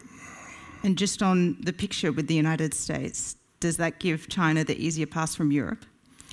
I wouldn't say so, but it certainly does affect the thinking in Europe, and not in a positive way. You know, again, I think it's not just about hard power, right? It's not about counting tanks and aircraft carriers. There are also the software parts to the power balance. And for generations, a big part of the U.S. Global power projection were the alliances, and the alliances have been shaken. And in my mind, that actually decreases the overall power of not just the United States, but let's say the free world. Mm. Ambassador, I can see you nodding in agreement there. Do you think there has been lasting damage from the White House on these alliances? Well, on that point, I would rather agree with our Filipino friends. I think there was there are a lot of statements coming from the White House. But I think we take it more as kind of wake-up calls and etc. You know, the geopolitical situation in the Pacific has changed dramatically. Yes. We would traditionally sea power, and we thought that surrounded by sea means protection. We felt safe, but not anymore. Missiles and drones don't care about whether it's land or water that it flies over. So we have to react more quickly and more effectively to this kind of imminent threats and aggression. That's why we are fortifying our capabilities for striking back, the standoff capabilities, etc., etc. So that means a lot of resources, infrastructure investments, and I think this is further enhanced and in collaboration with the United States. I don't really think that there is any kind of malentendu between Japan and United States current administration. And how is the mood in the Japanese population about these questions? We had very strong leadership on these issues from Abe and Kishida. Mm-hmm. Is this going to continue on that trajectory? I think so. I think so. We had decided 2-3 years ago that we will double defense expenditure, and the rate of increase of defense expenditure is #1 in Japan among the G7 countries. So we are really doing a lot of efforts, and this may result in more burden for the taxpayers, but I think there is a larger support for that. Let's have a look at the poll results. Some very, very strong answers here, actually. We're going to bring them up for you. Yes, here we are. 59% think there should be a military role for the EU. That's quite surprising to me. Renato, what would that look like? You know, that's important, the fact that Europe should contribute in terms of military, and more importantly, economic sanction. But at this point in time, the most important contribution of the EU is to prevent Russia from winning in Ukraine, against Ukraine. Yeah. Because the two are actually linked. China is watching what's happening at Ukraine. If Russia would win in Ukraine, then China would say, if this would work against Ukraine, I could apply it against Taiwan. So my point here is that the security of the Indo-Pacific and the Euro-Atlantic is not cannot be divided. It's indivisible. Because we are both faced by what I call the Eurasian alignment. It's not yet an alliance similar to the Cold War during the Sino-Soviet alliance then. This is an alignment. So this is something we face. And yet we hear different views inside the Trump administration on this. We have one camp, again, the Elbridge-Colby camp, saying, Europe, focus on Russia. We've got the Indo-Pacific over here, thanks, we'll deal with it.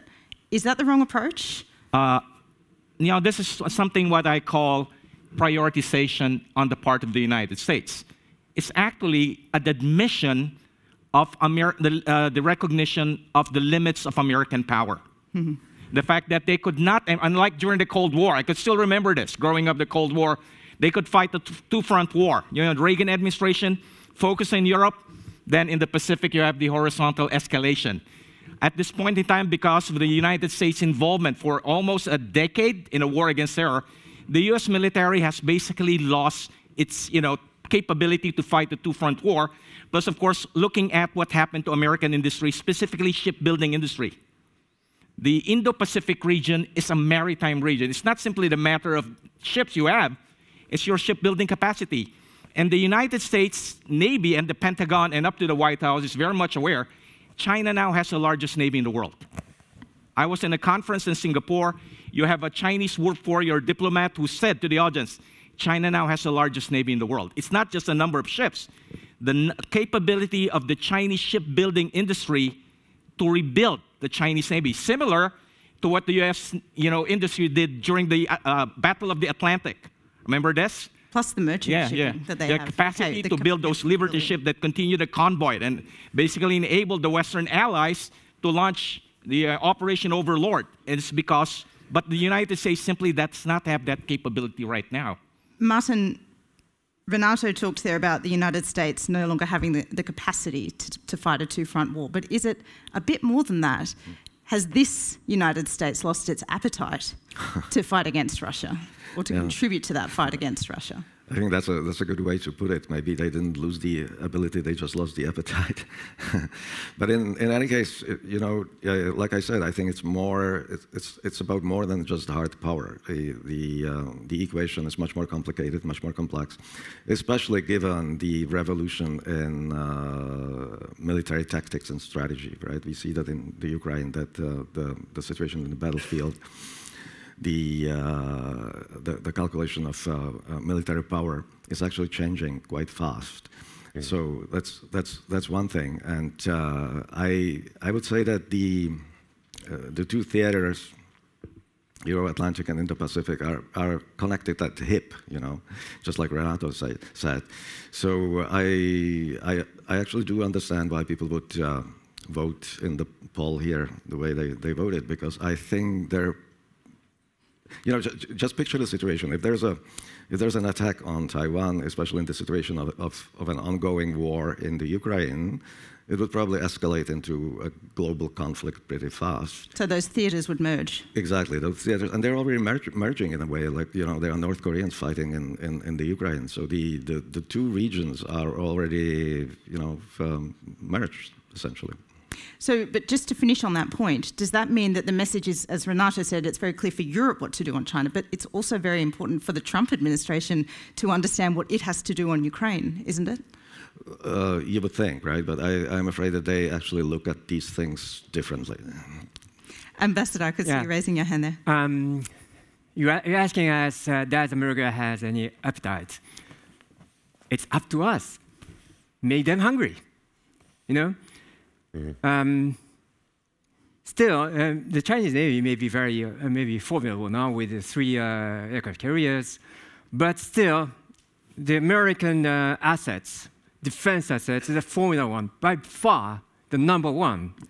And its force of organizing alliance and the partnership is far beyond China. And China has not yet been tested on these things. So let's make it function, and it's up to us to make it function. Yeah, I think that's important. I mean, I think there's a role here for Indo-Pacific actors to actually say to the United States, look, Europe is important, and the best way that Europe can help us in the Indo-Pacific is as Renato said, to win the war on Ukraine. But we should be telling the Americans that, because the problem, I think, is not that Europe hasn't got the message that it needs to stand up. The problem is that it doesn't have time. Yes. Right?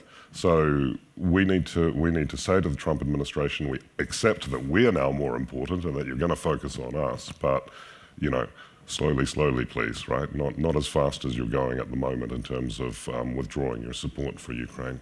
Can I just react to Ambassador Suki's point? I agree with him that at this point in time, we still have, of course, the capable U.S.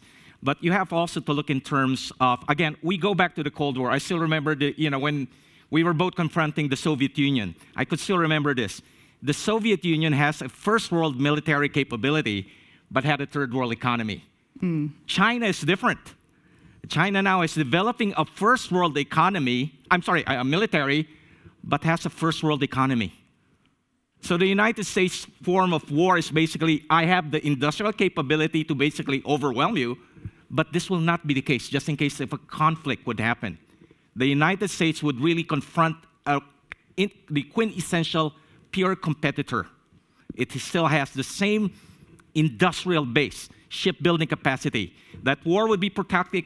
China has a capacity to fight a modern industrial war simply because, unlike the Soviet Union, it has a huge economy, modern economy, and China, of course, cannot anymore be contained. And Renato, this is the point you make. It's why I actually don't like this Cold War 2.0 association, because it's a completely different type of conflict that we're facing and threat picture. Quoting Karl Marx, first one is a tragedy, the second one is a farce. Which will be the tragedy now? Let's go to Slido. There's some very good questions coming in, so please do contribute your questions. I think this is a great panel. What could force China to change its long-term imperialistic behaviour in the region in the short and long term? I think this is one of the biggest unasked questions. Is there any way that China will change its mind under President Xi? And then what comes next? Is there any hope there? Can we effectively deter for as long as he is alive with the hope that things then change? Martin? Well, I think the assertiveness or aggressivity of the People's Republic of China at this moment is just a function of the political system. So and especially under Xi Jinping, but I think it actually precedes Xi Jinping. The discourse has been decided even before Xi Jinping. So I'm afraid that nothing short of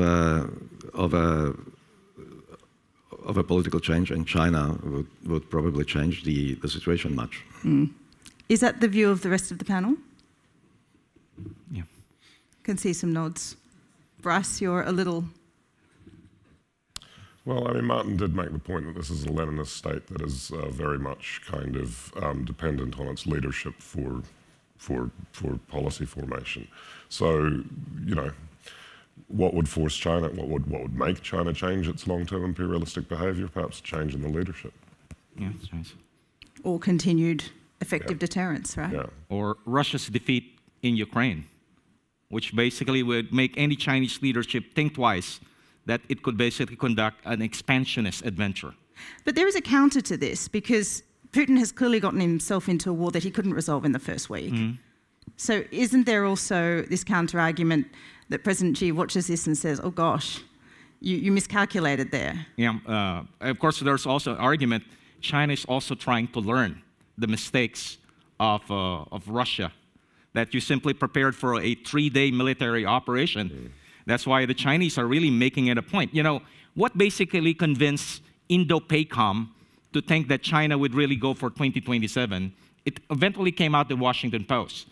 They saw, again, going back to what happened just before Operation Overlord, 2 Mulberry-type ports being built in Xiamen. You won't invest that much money to build a Mulberry style. The one that was used by the British and the Americans after D-Day, being built in Xiamen. So again, this is a point here. China is also watching the mistakes of Putin. But I think, basically my personal view is if Putin would suffer a terrible bloody nose in Ukraine, this will at least make Xi Jinping think twice. If he could do it against Taiwan, because again, Taiwan is more complicated. Taiwan would involve a maritime amphibious operation. D-Day was successful because the Allied controlled the sea, but China would still have to slug it out with the 7th Fleet, and of course, the Japanese Maritime Self-Defense Force. Is Vladimir Putin the only leader that Xi Jinping is watching making mistakes? What about Donald Trump? Well, that's the advantage of being a superpower and having allies. You can afford to make mistakes every now and then. You're a lot more optimistic and that's usually a case of war. Wars are not won by brilliant strategy. War are won because the other side made a worse mistake than you did. There's some grins here on the panel. Do any of you want to jump in here? We're just happy to laugh in solidarity. Okay, let's go to another question. I do like this one. What is your view on the EU security and defence partnerships with Japan, South Korea, perhaps India, and there's one that's being offered to Australia right now. And in fact, when this was offered by Ursula von der Leyen to our Prime Minister, Bryce Wakefield, the Prime Minister seemed to have no clue what it was and confused it with the IP4 of NATO. Do these defence agreements have any real potential and liftoff, or is it more vague talk from the European Union? Yeah, so as you said, when Albanese was offered the prospect of a strategic partnership with the EU, I think his response was, thank you, that looks like an interesting idea, see you. And I think Australia's problem there is that we have really been focused on building architecture around the region that has real purpose and real specific purpose. I've mentioned AUKUS already. The Quad is another example of that. And the Squad. Yeah, and what we are a little bit skeptical about is the notion of partnership for partnership's sake. There should be a discussion, and it could be led initially by private organisations in a sort of track 2, track 1.5 format to figure out where it is that Europe and Australia or other partners in the region can cooperate to lead to specific outcomes. What we don't want is labelling that looks like a press release. We've got strategic partnerships with everybody. China has a bunch of strategic partnerships. We have a strategic partnership with China. China has a strategic partnership. We also have a free trade agreement with China, which they didn't seem to worry about during COVID, but anyway. China has a strategic partnership with Ukraine. I mean, you know, we want some meat on the bones of these arrangements. We don't just want sort of strategic signalling from parties like the EU. And we certainly don't want, I think, countries to join bandwagons. There was a suggestion at our national conference, Latika, you were there, by the former Prime Minister of Japan, Taro Aso, that there should be a JAUKUS, right? And no one really knew what that meant. It was just adding another letter to the label type of thing. There certainly are opportunities within AUKUS for other countries to join, but they have to be tightly focused on, laser-like focused on specific tasks within those arrangements, not just joining for joining's sake. Ambassador, Japan has signed one of these defence and security partnerships with Europe. Is that going to lead to anything meaningful? Yes, I think, well, if you're talking about military cooperation as such, I think EU has to have some kind of structure like NATO. But anyway, look at the sanctions against Russia or support to Ukraine. We are coordinating very, very closely with the European Union through G7 or bilaterally. Mm-hmm. So, well, security and defense partnership is growing, that's for sure. Yeah, the G7 is a very important role for Japan, I think. Yes, It brings Indo-Pacific. It's a kind of link between the Atlantic Alliance and the Indo-Pacific. So we always very big importance on having G7. Yeah. Yeah. Okay, let's go to some more questions on Slido. These are great questions. Thank you for submitting them, and please do continue. So if defence exports to Taiwan are not approved for fear of upsetting the CCP, How can the EU and UK be taken seriously when we discuss deterrence? Martin, I think that might be a question for you. Yeah, well, unfortunately, I don't decide these things, but obviously, you know, there is a problem of credibility.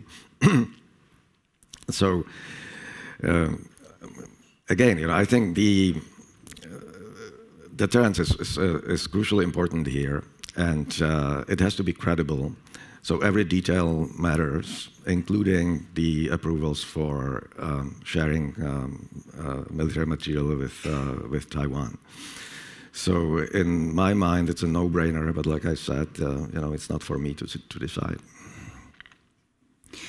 Okay, I think we might finish with the view of the panel on where we started. And this question, I think, really addresses it, and it's had lots of upvotes. With the exception of Israel, has the US not spent the last 2 decades, I think you had it a bit longer even, Bryce, showing us that it's an increasingly unreliable ally? After all that we've heard, do we say yes or no? Is the US unreliable when it really comes to it? Do we think they will show up for us? Renato? Well, we have to understand the very essence of alliance. Alliances are not friendship. Alliances are driven by moral values. Allies would provide you assistance if it's an interest to do so. Yep. Not because it is a commitment to you or friends. So we have to understand the very essence of alliance. Alliances are utilitarian relationship. If you know, the US would honor its treaty commitment, it will be based not on its legal obligation, but it's a matter of its interests. Remember what Edward Grey said just before the First World War regarding Britain's commitment to Belgium? It will be driven by our interests, not the other way around. So we have to understand first the very essence of alliance before we put a moral judgment on the United States' behavior. Ambassador? Yeah, my answer is no. I mean, the USA alliance is reliable. But as far as we make our part, I mean, if we take the responsibility to make it reliable, it's going to be reliable. And that's why we are doing such things as I told you at the beginning, rallying the partners in the region to make it more comfortable for US to really commit in the region and to make them understand that they are not alone. Bryce, in Australia we have tariffs on us, okay, smaller than those against China and European Union. We have a review into AUKUS. Maybe not unreliable, but are they erratic?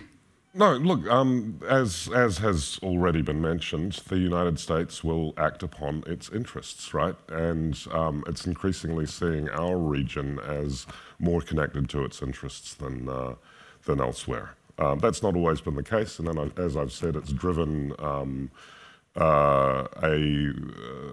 a kind of approach to the region where they haven't been as committed as we think they should be sometimes. But that's based on how they view the international world, and we've got to help them see it our way, if you like, right? We've got to talk to them about what's important in our region, what they should react to, and shape the view of their interests, because interests are not completely objective, of course. We've seen this with the Trump administration. They do differ depending on who they are.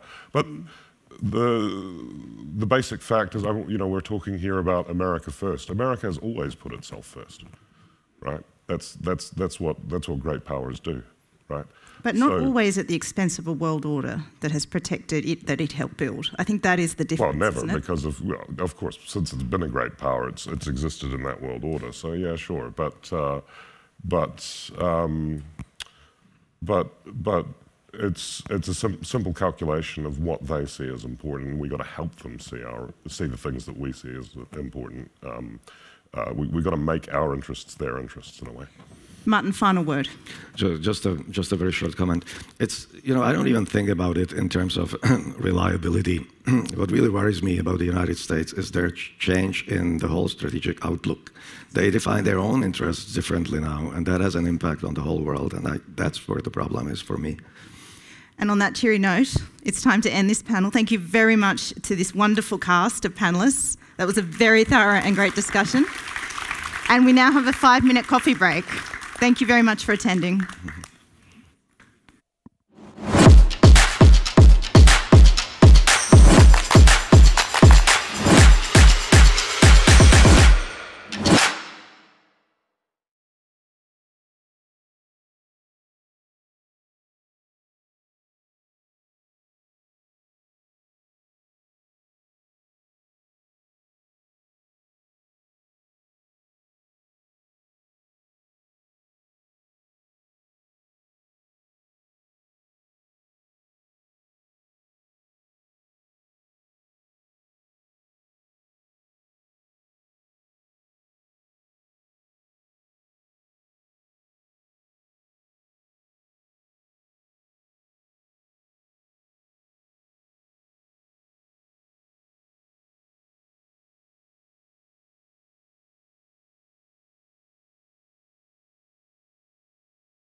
Ladies and gentlemen, please welcome the moderator of the next session, Steve Clemons. Greetings, everybody. How is everyone? So we're going to jump into the Middle East now. We're going to look at the diplomacy of one of the primary actors, most important actors, not only in the Middle East, but I would argue globally. Please welcome to the stage Anwar Gargash, diplomatic advisor to the President of the United Arab Emirates. A good friend, Anwar. Let's have a round of applause. Thank you. I'm just going to start for a moment. Anwar, have a seat. I want to start for a moment. I have, various, I would call them mentors, inspirations in U.S. foreign policy. Henry Kissinger, Zbigniew Brzezinski, Brent Scowcroft, and I'm never nice to anyone, but I do want to say that Anwar Gargash is a bit of all three. What I'm basically talking about is a serious strategist, not just someone who's in his job operating through inertia, but we have an opportunity to have a conversation. I'll encourage you with Slido, we all have Slido, we're all getting to know Slido, to pose questions that I think get at the question of what the future is going to look like and what we're going to sculpt with the hard choices we have ahead. But to do that first, Anwar, it's great to see you again. First of all, I'm humbled by the comment. Well, but flattery will get you everywhere. Yeah, that's great. Thank you. Well, let me just start for a moment about the present we're in. Yeah. I was with you in India at the Raisina Dialogue, Samir Saran's gathering, and Jaishankar, the Indian foreign minister. And you did something I had never seen you do before. You offered a genuine olive branch to Iran and said this can be a very different situation. And I had a feeling, wow, the region is acquiescing to a different set of possibilities around Iran. We have a hot, kinetic conflict exploding right now between Iran and Israel. We have the United States saying it doesn't back what Israel is doing. At the same time, Donald Trump is sort of now taking credit for what Israel is doing and using it as a hammer. So can you help us understand this moment? Is it a dire moment, or is it one that is what I would call a kabuki act? No, I think it's a dire moment. I think it's definitely a dire moment. I want to just start. I mean, again, when you mentioned that we offered an olive branch for Iran, I think the main thing is the region has, and continues actually, the region continues to suffer from this sort of forever war, continuous conflict, etc. And we do need to break that cycle. So I think the idea basically is within our foreign policy, the sort of bridges re-established with Iran were at the same time that we were also signing the Abrahamic Accords. Right. So the idea basically was we sort of reconfigured how the UAE should operate as an important player, but not a sole player in the region, and to start building bridges throughout, in the Arab world, outside, within the region, and of course, as you reestablish bridges with Iran, you also build new bridges with Israel. Right. I think in the you're the bridge in the middle. Trying to be, yes, trying to be in many ways. And I think in the beginning, many people understood the Abrahamic Accords that this was some sort of new alignment against Iran, and there was so much, editorial on this. On this subject, and we made sure that this had nothing to do with realignment against Iran. This was genuinely a relationship to break stereotypes within the Middle East. So that, I think, is the important perspective. The important perspective is, after 10 years of the Arab Spring, it was time for the Arab bridges, more or less. So to establish cooperation, to find ways, etc. So but let me just interrupt. So how do you see this moment then? I want to tell our audience, you are the person who carried the letter from President Trump to Iran's foreign minister that started this whole, background negotiation directly between the United States and Iran. So it's a high-stakes dialogue, apparently hit a stall, but you were part of the initiation of this process, and so you're clearly in touch with the Iranians. Is there a prospect that we get somewhere decent out of this, or do you think Iran will back up and I think also we have to give credit to President Trump. I mean, President Trump sort of started these negotiations again. We were all hopeful that these negotiations will actually be successful. We all understood that there was basically a major problem in the negotiation, and this was the issue of enrichment. We understood that this was center stage at these negotiations. But at the end of the day, I mean, diplomacy is about dealing with difficult issues. And diplomacy is about a process. And diplomacy is about finding a way. And it's always more difficult, but the cost of diplomacy is much, much, less than the cost of a confrontation war. I mean, today as we see terrible pictures, really, from Iranian cities and from Israeli cities, you understand that war has its own logic and has its own momentum. And it's not a good momentum. So in a way, as you start a war, when do you end it? Is there an exit? Is there, or does it change into a second phase? Right. Is there another phase? So I think from this perspective, going back to the original question, yes, these are dire consequences.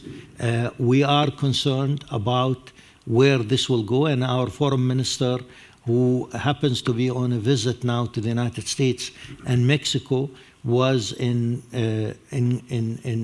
continuous consultation. He called the Iranians, he called many of the other Arab foreign ministers. We'll definitely reach out to the Israelis, and with the view of de-escalation.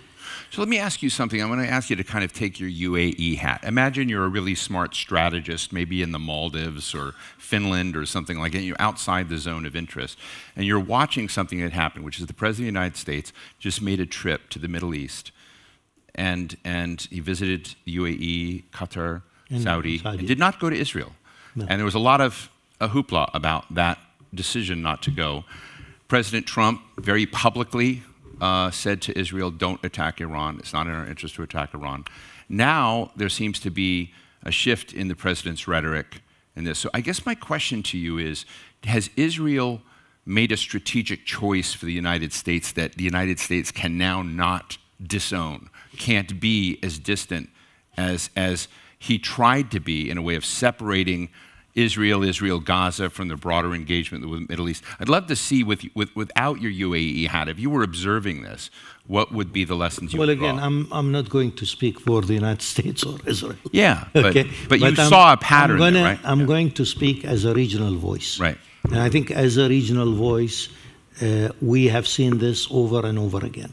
We've seen the idea that conflicts can be resolved through a military operation or operations, and then we have seen that it does not resolve issues. It complicates issues, and the exit becomes very difficult, and sometimes it's a protracted conflict. And this is what worries me right now.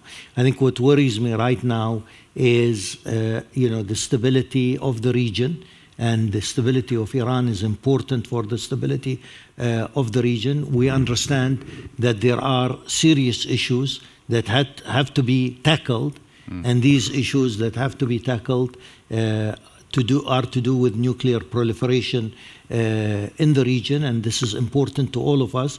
But we simply don't think that military confrontation is the right tool and the right approach to do that, regardless of how serious the issues are, and the issues are serious. So I think from that perspective, it's extremely important to do that. Again, I want to say that from our perspective in the UAE, I think we've seen this time and again. In the last few years, we've approached various countries, including Iran, including Israel, etc., with the idea really of what I would call a regional view, of a more economic regional view of areas of cooperation for the region, etc. And I think in both Tehran and Tel Aviv and other areas, Ankara and many Arab capitals, we can see that there is a yearning for that.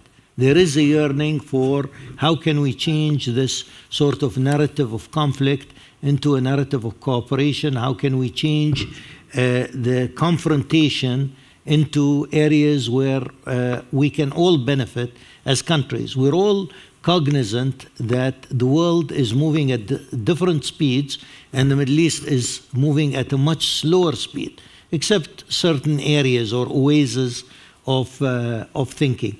And I think this can't continue. And for you to do that and to start yet another conflict, I think it throws us back many years back. So I'm going to ask you about how you look, your strategic dashboard, Anwar, when you look at other great powers in the world. So you're clearly engaged in the United States, but we saw China engaging in a new form of diplomacy and normalizing between Saudi and Iran and yourselves.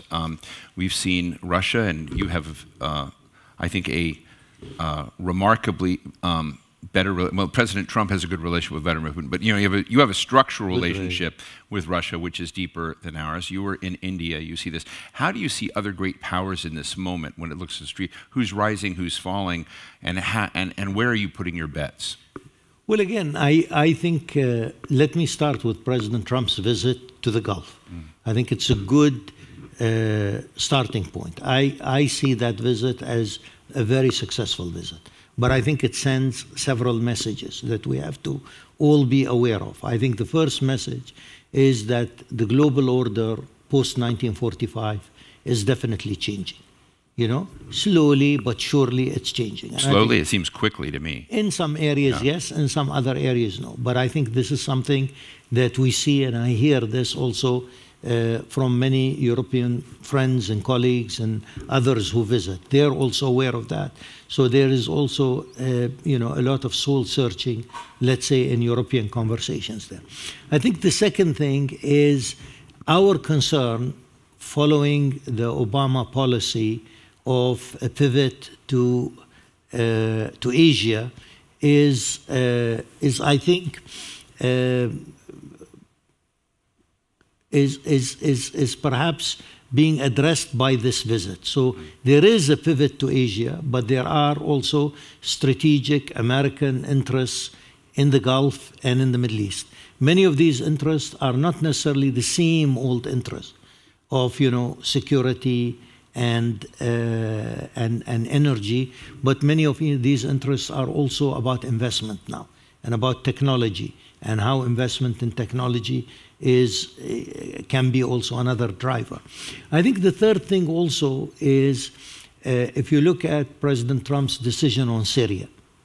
So the decision making now, which was a huge decision. Which was a huge decision. Were you in favor of him? I think overall the decision is good. I mean, overall the decision is good. Just for the audience, it's directly engaging. He had a lot of counsel not to directly engage and to meet directly engage the new president of Syria. Directly engage and lift sanctions on Syria and give the new regime a fighting chance, let's say, among various things. But there are also asks on this area. So I think all this area reestablishes America as a major player in our area. So America, even though President Trump has more of a nationalist Are you foreign comfortable policy. with the new Syria? I mean, UAE has been probably the staunchest opponent of Muslim Brotherhood networks, and Muslim Brotherhood networks are often defined very expansively to mean a lot of the more radical elements of that, which were clearly part of the leadership in New Syria. I think. So, are you calm about that, or are you worried? No, I think we are very realistic and rational about it. So, on the one hand, we think engagement is extremely important, and to try, but at the same time, there are certain asks of the new regime, which are to do with minorities and which are to do with foreign fighters. I think this is something we share with a lot of our Arab, European, and American friends on it. So basically, as you support the transition in Syria, following, 10, 11, 14 years of war, you also at the same time give them a fighting chance, but at the same time, there are concerns that have to be raised about foreign fighters and this. But let me come back to your basic question. I think up to now, and I've said this many times, from where I sit, I see a China that is more political from Pakistan eastward and more economic from Pakistan westward. So clearly, up to now, China is one of our largest trading partners. I mean, the UAE's largest trading partners are three. It's the EU, it's China, and it's India. And you're talking about, figures of the $50 billion and every year, etc. So from that perspective, I think the Chinese are somebody that we need to deal with, and we need to establish our relationship. So clearly, for us, it is important to have, a future-oriented relationship with the EU. I mean, recently we signed with France, for example, a $40 billion deal with the French to establish an AI campus. So that AI campus will involve American giants coming in. We will be one of the players. The French also will be. Now, Elon Musk and Vladimir Putin says, that nation that controls AI controls the future. So are you going to control the future? No, I think we want to be in the same, train coach where the future is moving. We want to sit there.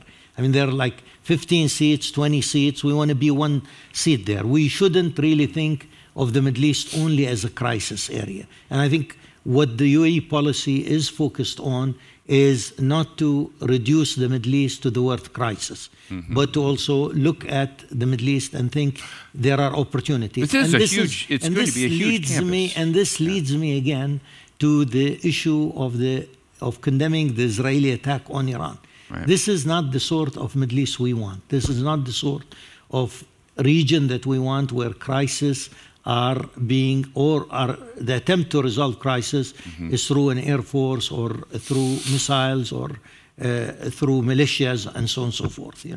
You have said, and others have said, that really I don't want to get deep in it because there are other things I want to ask you, but about two-state solution is still required. Many analysts that I know with Israel and Gaza just say there's no possibility of that any longer. What is the realist Anwar Gargash view on the Gaza crisis, Israel-Gaza, what has to be resolved? When we think about the potential of Saudi normalization with Israel, and they've, Mohammed bin Salman has been very clear that it requires, a different path for Gaza. What's your view? Well, I think right now the first thing we need to do is we need to address the humanitarian issue in Gaza. And, we have an Emirati hospital, field hospital in Gaza we have established. Has it been bombed? No, it hasn't. Because, again, we have taken Israeli permission to establish that hospital. But I think up to now it has seen more than 40,000, 50,000 cases. So that hospital is doing something. Yeah. We have desalination plants there that we have established, mobile desalination plants. So we're trying to do everything we can. I think the priority in Gaza today is not to use food as a weapon. And the priority in Gaza today is to address this humanitarian situation. I mean, this is, this was a large prison, and now this prison has become into is Israel hearing that from catastrophe. You? Sorry? Is Israel hearing that from you? Bits and pieces. I mean, they hear us, but also at the same time, they are willing to cooperate on certain things. For example, the access that we've had on humanitarian, but I think in other areas, not necessarily. But I think it is also important for Israel to hear Arab voices that actually want stability in the region, but at the same time, stability within the Palestinian-Israeli area has to conclude with a functional Palestinian state, an independent functional Palestinian state. And I think this is very important. So let me ask you a question on, this is a complicated question, but you just met the Ukrainian Foreign Minister, Andrei Sybiha, and he thanked the UAE for your humanitarian assistance, for being involved with POW exchanges and being involved. We had yesterday the Prime Minister of Serbia here, who also made his first trip to Ukraine recently, has been there, but didn't sign the Odessa. I'm interested in the role that someone playing in the gray area of relationships. How do you not get involved and get held to a zero-sum game between Russia and Ukraine? How can you have positive engagement with Ukraine and still have positive engagement with Russia without being an enabler of bad things? Well, I think with difficulty to start with. I think number one is when the crisis just looking, for example, let's start with the presence of Ukrainians and Russians in the UAE. We've got about 20,000 Ukrainians living in the UAE. We've got 40,000 Russians living in the UAE. So this also indicates that, we can actually play a role, rather than being for and against. I mean, again, I think number one is we have to be very sympathetic with the European view about European security and what the invasion of Ukraine means for the whole European mindset. I think we have to be very sympathetic with that. But it does not mean that we have to line up in one position against the other position. I think, again, the Europeans have an independent view on issues in our region, and they don't have to line up with and against. So I think as we recognize that they don't take a with and against position in our region, we will not also take a with and against position in things that are important to them. Mm-hmm. But at the same time, I think we have been very active. We have, in prisoner exchanges, there are about 14,000.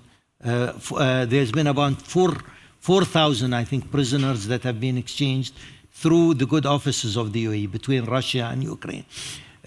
We have signed, even in time of war, we have signed a free trade agreement with Ukraine. Right. Because the whole idea is to look at the future relationship of Ukraine.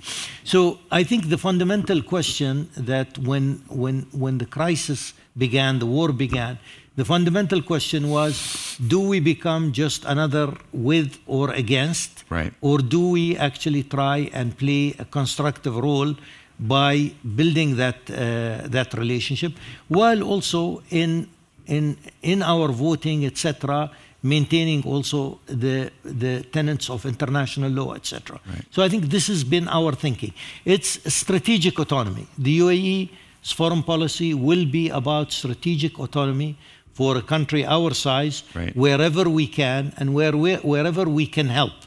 So wherever we can help, we will be there, we will be a conduit, we will try and be a bridge, we will try and help, but we will always work with partners.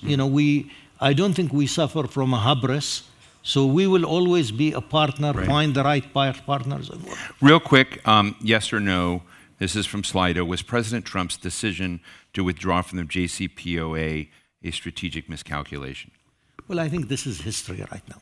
But I think at the end of the day, we want these negotiations to continue. We want to find a political solution.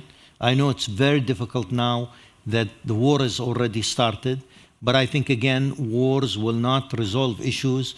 It's very difficult to have an exit strategy once you start a war, and I think classically you've got Gaza, you've got Ukraine, you've got a crisis in Asia, and all these areas. So again, I urge everybody to push on the de-escalation, to push for the end of this war swiftly, and to try and find a diplomatic pathway. Right. So we got 40 seconds, but we have a lot of great questions. Sorry, I wish we could get to all of them. But I'm going to take the GCC question about an alternative power base to the EU to piggyback on that and ask you, we have a lot of people here from Europe looking at their future strategically. President Trump is drawing lines differently than the past. And when I think about one of the biggest changes in global foreign policy topography, it's U.S. strategic contraction from some places, focus on others. What would be your advice and counsel to an EU that needs to figure out what its new North Star in strategy should be? Well, I mean, again, I think vis-a-vis the relationship with America is very central, I think, to us and to the EU. So I think even if that relationship, the shape of the relationship changes, that relationship is extremely important and essential, even in a changing world. So that would be the first thing. I think the second thing is you can see in the current American approach, it's less institutional and more problem-solving approach. Now, whether it works or not is a different thing. So I think the idea actually of trying to find fresh new ways to tackle issues is extremely important. Well, ladies and gentlemen, please give a big round of applause and thanks. My thanks to Anwar Gargash. I also want to mention that this session was done in cooperation with the Anwar Gargash Diplomatic Academy, which you might be connected to. I want to ask everyone to stay in your seats, that we have an actual debate coming up just next on the Middle East peace puzzle. Anwar, thank you so much. Great to see you. Thank you very much. Thank you.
Ladies and gentlemen, please welcome the moderator of the next session, Tom Nuttall.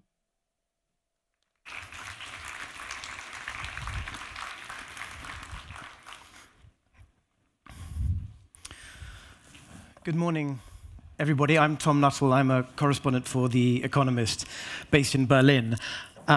This panel was originally titled The Middle East Peace Puzzle, but today, of course, the region stands on the brink of one of the most serious conflicts in its history. Israel's strikes on Iran have decimated the military leadership of the Islamic Republic, damaged some of its nuclear facilities, invited a strong overnight reaction, drones and missiles raining down on Israeli cities. It seems clear that more is to come. It looks like a huge gamble by the government of Benjamin Netanyahu that Iran, short of allies, its proxies weakened, its air defenses destroyed, and an American administration that appears to have lent at least tacit support to this operation, that all of this presented an opportunity to execute an audacious operation that appears to have been months or years in the planning. But of course, no one can know what the consequences of this will be, from regional stability to nuclear proliferation, from the future of the Iranian regime itself to the ripple effects beyond the Middle East. So to discuss these and more questions, I will be joined by an excellent panel who I now invite to join me on stage, starting with Amos Yaldin, who's president of Mind Israel. Please join us.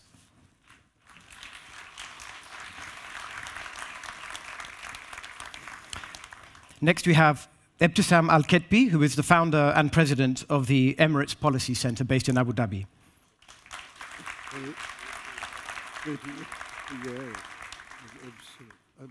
Tobias Elwood, who is a former British Conservative MP and minister, now a security and defense consultant.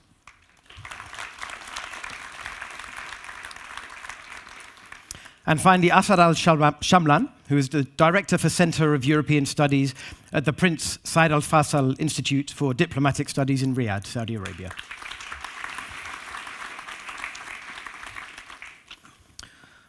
Okay, Mr. Yadlin, I think it makes sense to start with you. You've literally written the book, I think, on Israel and Iran. Give us some insight into Israeli decision-making. Why strike now? What's the goal here? Sometimes to listen to Prime Minister Netanyahu, it sounds an awful lot like regime change. Is that right? Not at all. Not at all. It's about nuclear, not about regime. Maybe the regime change will be the result of it, but it's not the goal. I want to refer to your opening remark about the title of the session, about peace and war in the Middle East, and unfortunately they are intertwined. And not every war is against peace. Sometimes war leads to peace. I was a young pilot in Yom Kippur War 52 years ago, and it was the last war between Israel and Egypt, because they have decided that war is against both countries' interests, and it's better to have peace, even if it's sometimes a cold peace, than going to war. And the war haven't started last night.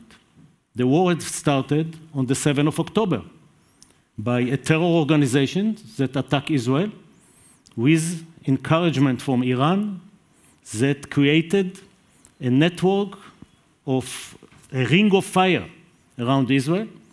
Hezbollah, Hamas, Islamic Jihad, Syria, the Houthis, the Shia militia in Iraq. And Iran was behind it with money, with weapons, with training, and with ideology. And the ideology was to destroy Israel. There is only one UN member state that called for the annihilation of Israel, and this is Iran. There are other countries that dislike Israel, that have no relation with Israel. Nobody called for the destruction of the state of Israel. So this is the core of the problem. What happened 2 nights ago is extension of the Begin Doctrine. The Begin Doctrine is saying, if there is a country that calls for the destruction of Israel, Israel will not let it have the tool, the instrument to do it. The instrument is a nuclear bomb. And this is, as you said, not a new issue. The Iranian nuclear program is 25 years old. The Iranians is a great nation. The Iranians are an old nation, sophisticated nation. They know something about strategy. They invented the chess. They know something about tactics, beautiful rugs, and we never underestimate them. The Iranians have learned the lessons from Saddam Hussein, from Bashar Assad, and they decided that they will go to the nuclear bomb not as fast as possible, but as safe as possible. And they created a cover story, and they developed all the ingredients as much as they can under legitimate cause, claims. But what Israel and the US discovered lately, that after finishing basically the enrichment capabilities, enrich a lot of uranium to 60%, and going to 90% is a piece of cake, is about a week. They have missiles, as everybody knows. So the last part is the weaponization. By the way, they did weaponization back in 1998. But then, in 2003, the Americans removed Saddam Hussein. And Bush 43 has a speech on the axis of evil. Iraq, Iran, North Korea. They was afraid that they are next, so they stopped. Because, remember, as safe as possible. But now they felt that they can go to the moon. And I think, if you ask me why 2 nights ago, because weaponization have started, because Iran was about to break out to the bomb, they felt that this is the right time. When Ukraine is in a war and when maybe Taiwan tomorrow in a war, this is the right time. And Israel and America has the intelligence about it. And the risk from attacking Iran were decreasing because Hezbollah, which was their main issue, their main instrument to deter Israel, was destroyed in the last summer. So that's why I think the operation have started. Okay. We can perhaps come back to this question of whether war can create the conditions for peace. But let me move to Dr. Al-Ketbi. You're based in Abu Dhabi. How are these events being regarded in the UAE and elsewhere across the Gulf? We have seen perhaps something of a tactical rapprochement between some of the Gulf states and Iran. The Saudis condemned the Israeli attack on Friday, but presumably they're not going to be shedding any tears for the head of the IRGC or the Iranian armed forces. Well, look, I think Dr. Gargash has mentioned this yesterday and today. The Gulf, the only goals for the Gulf to focus on themselves, on their developments, they have visions for the future. So any disruption and disrupt the connectivity in this area, it's affected them a lot. So that's also, we condemn that because we don't want any disruption. But also this is the reality on the ground that, yes, as Dr. Gargash mentioned, Iran is our neighbor, but it's not, it's a very difficult neighbor. And I'm always saying we are under the threat of Iran, of its missiles, of its nuclear program, of its drones, of its proxies in the region, and we suffered from that. And I think also the people in the Levant suffered a lot, Lebanon and the Syrian and the Iraqi, they are still suffering also. So, but we don't want war in the Gulf. We have experienced many war. Now, for us, well, in the Trump 1.0, we supported the maximum pressure Trump did. What was the retaliation from the Iranian? It was against us. It wasn't against the American. So any retaliation this time, if the Iranian wanted to put pressure on the American, it will be on the American interest, where it's in the Gulf mostly. Yep. And it's always the Iranian retaliation against the Gulfists. And of course, now it's going to Israel. I was talking to Amos before that. They will, the civilian, the killing of civilian in Iranian grounds, it means that they want also to kill Israeli civilian, okay? And this is, they find it more painful for the Israeli. And they will continue to do that. For us, of course, I mean, diplomacy, reconciliation in the region, this is for all the Gulf, is for our interest. But, you know, this is a Middle East where you cannot control, and that is the puzzle in the Middle East. If you look to all these kind of peace deals done in the region, because nobody touched the grassroots basis of this. Even between Iran and Israel, it is both of them looking to each other as existential threats. And that's why this will continue that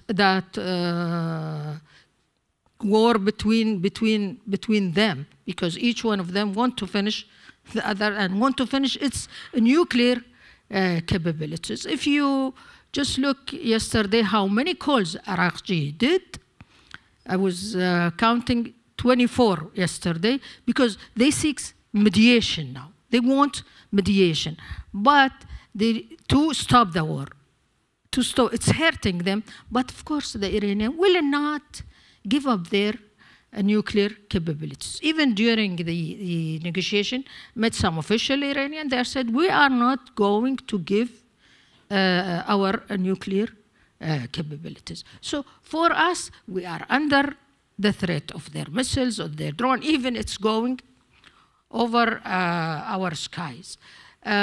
We hope that this will end and we reach a diplomatic solution. We hope that the American can have a pressure to stop the war, and Iranian be realistic and come to the negotiation table for their own people's sake. Because they don't have, I mean, you look to Iran, look to their infrastructure. They don't have something to lose, but for the Gulfists, they have many things to lose if only one drone came, and we experienced that. Tobias Ellwood, give us your sense of how things may play out from here. That the list of potential developments is long, well-rehearsed, deeply worrying in many respects, from an Iranian rush to the bomb, to attacks on perhaps US bases in Qatar and Bahrain, as you were suggesting, disruptions to shipping in the Strait of Hormuz with impacts on oil prices. What scenario should we be preparing for? Well, firstly, can I say thank you? It's a pleasure to be on such a distinguished panel. I think, if I may, just quickly put together three factors that sit behind as a backdrop that need to be placed in perspective. The first is the proxy influence that Iran has had on the region, not just today and yesterday, but actually for a number of decades. I was foreign minister for the Middle East for a number of years, and I was deeply frustrated that more wasn't done to check the Houthi advance and growth in Yemen. Why didn't we do more to try and put that particular fire out? Visiting Lebanon as well, what was going on with with Hezbollah? And of course, we have what's happening in the West Bank and Gaza, the absence of a bona fide, a credible governance structure that would actually become more popular and engaging rather than an extremist organization. And the West, the international community, and indeed the Middle East, perhaps could have done more. The Abrahamic Accords was a good step forward. That's the first aspect. The second is where we are geopolitically, something we've been discussing here at the GLOBSEC, is the fact of disorder, the growing disorder. America dialing back from an interest in supporting where our world is going, that sense of duty to uphold the international rules that previous presidents have absolutely lent into. And then the third, I'm afraid, is the domestic politics of Netanyahu, because, of course, if war stops, then he has to face the music domestically. That doesn't mean that you shouldn't then certainly stand up to the Hezbollah, Houthis, and Hamas, and indeed Iran. But I come from a military background, and you look to see where your tactics actually move towards a longer-term strategy. Something you're taught at Sandhurst and West Point is, what do my orders mean 2 ranks or 3 ranks up? Where does my work fit in to the bigger determination of where our wider objective actually is? And I look at what's going on in Gaza, and I look at what's going on in Iran now, and I don't know where the off-ramp is. This is something that Dr. Gargash said yesterday. Where is this all going? And when Netanyahu decided to launch this attack, I understand not with the blessing of the United States, who actually, their intelligence services have said there's no indication that there's a breakout time from the nuclear capability. That doesn't mean that Iran should not be checked in some way, certainly. It doesn't mean that should be a longer-term strategy to enforce and encourage and develop stability in the Middle East. But the method that's being approached now, I find very, very difficult indeed, because nobody is now in charge of where this goes, or where this unfolds. And your question, which I've now come to, what next? These are difficult times. stakeholders involved. What will Britain do? We came to the aid of Israel back in October 2024. Will we do the same? What will Russia do now? Iran is a pivotal ally in the Middle East. Where will China go? You've got this little axis that's developing of strength as well. So what's been opened up here has no clarity. It's very volatile indeed, and it's important, as we discussed yesterday on this very stage, or was being discussed, there needs to be a clear off-ramp as to where this goes, but not losing sight and how absolutely you allow Iran to move into a better space, which is actually wise, helpful, and safer for the whole of the Middle East, because it's been such a disruptive force over the last 3 decades. Dr. Al-Shamlan, off-ramps. Is a potential off-ramp somehow a return to the nuclear negotiations that had in sort of nugatory form revived under Donald Trump? Might we find our way somehow to a JCPOA 2.0 as a consequence of this attack? Or is that wishful thinking? Well, good morning, everyone, and thank you very much for moderating this session. Well, I think when we look at the question of Iran's nuclear program, it has a long history, and things were, in a way, moving towards a hopeful direction. Indications are mixed, but there was enough reasons to engage Iran by the United States. And then we have what we had in the past 2 days. I want to just alert to, I mean, we spoke here and everyone knows about Iran's disruptive behavior in the region. I'm not going to repeat that, that's so clear. But I think the new strategic reality today, especially for us in the Gulf, and I'm speaking here as an academic, we always thought that the danger, the threat comes from the East, Iran, for good reasons. I think now we have to think, and I think this emerged in the wake of the Gaza war, that there is a neighbor to the West which can be very dangerous. In a sense, what is so alarming about what happened since Gaza is the easy way, effortless way that Israel uses excessive violence, excessive means of violence, and in a way which is also a bit different this time, even the history of the region, because in the past, when there is an excessive violence, we attribute it to a regime. We say Saddam regime, the Assad regime. No, but this time, it's a government elected, but with a massive support for the use of extraordinary violence and utter disregard for human life. Now, this is a very interesting phenomena that we need to gauge and think through, not for today, but for the future. So, if we are talking about the Iran negotiations, I want to specify one thing, which people get confused, and the Israelis would like to confuse people with this. You see, the Gulf position, let's say Saudi Arabia, and the other GCC members, is different from the Israeli position vis-à-vis the nuclear program. Israel is for zero enrichment, meaning that no enrichment, no domestic enrichment at all. The GCC countries and Saudi Arabia cannot be for zero enrichment. They are signatory to the NPT, and the NPT allows you, once you sign, the right to have a use for civilian purposes. And actually, Saudi Arabia has its own projects for some time for a nuclear civilian program where domestic enrichment is essential. And this is, I think, many people who are outside of this discussion do not understand it. They say, well, why don't you do like the UAE, which is totally, the 1, 2, 3 gold standard, what the America called the gold standard.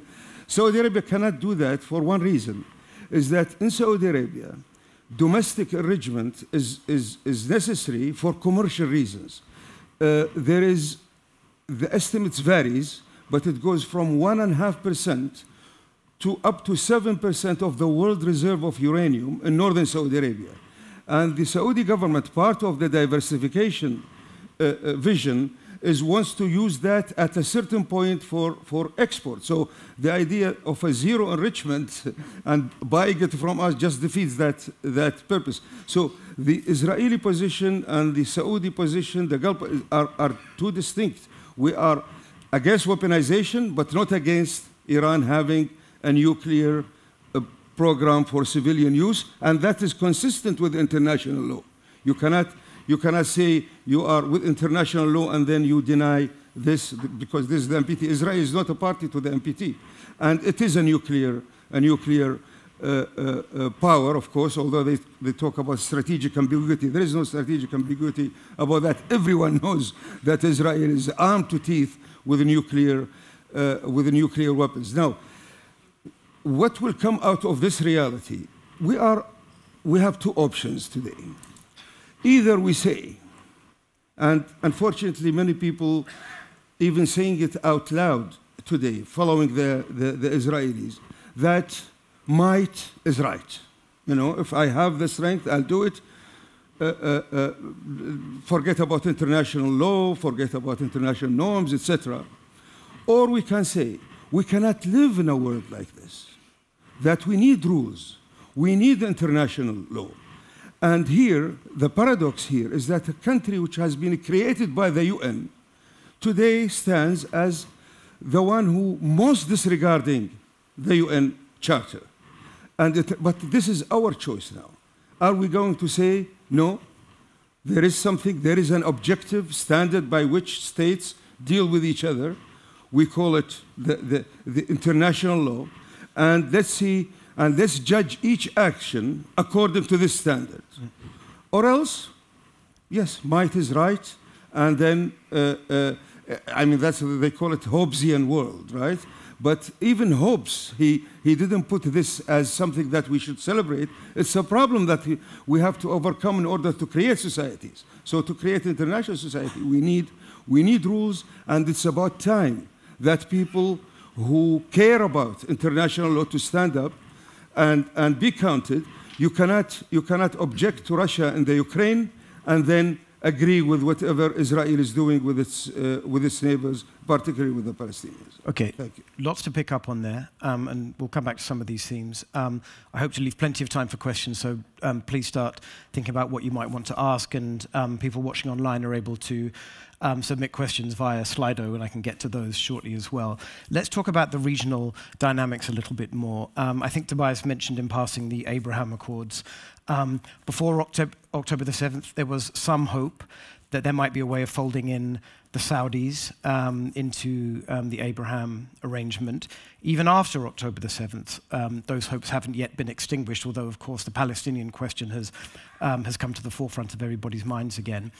Maybe I can ask our guests, particularly from the Gulf, what is your sense of where we may be going on that? Is there any world now, particularly following the events of the last 36 hours, in which we could see some kind of broader strategic realignment, formalization of Saudi-Israeli relations, possibly including a pathway to a Palestinian state? Is this a pipe dream, or is that one possible way forward? Maybe I can start with you, Dr. Al-Kebbi.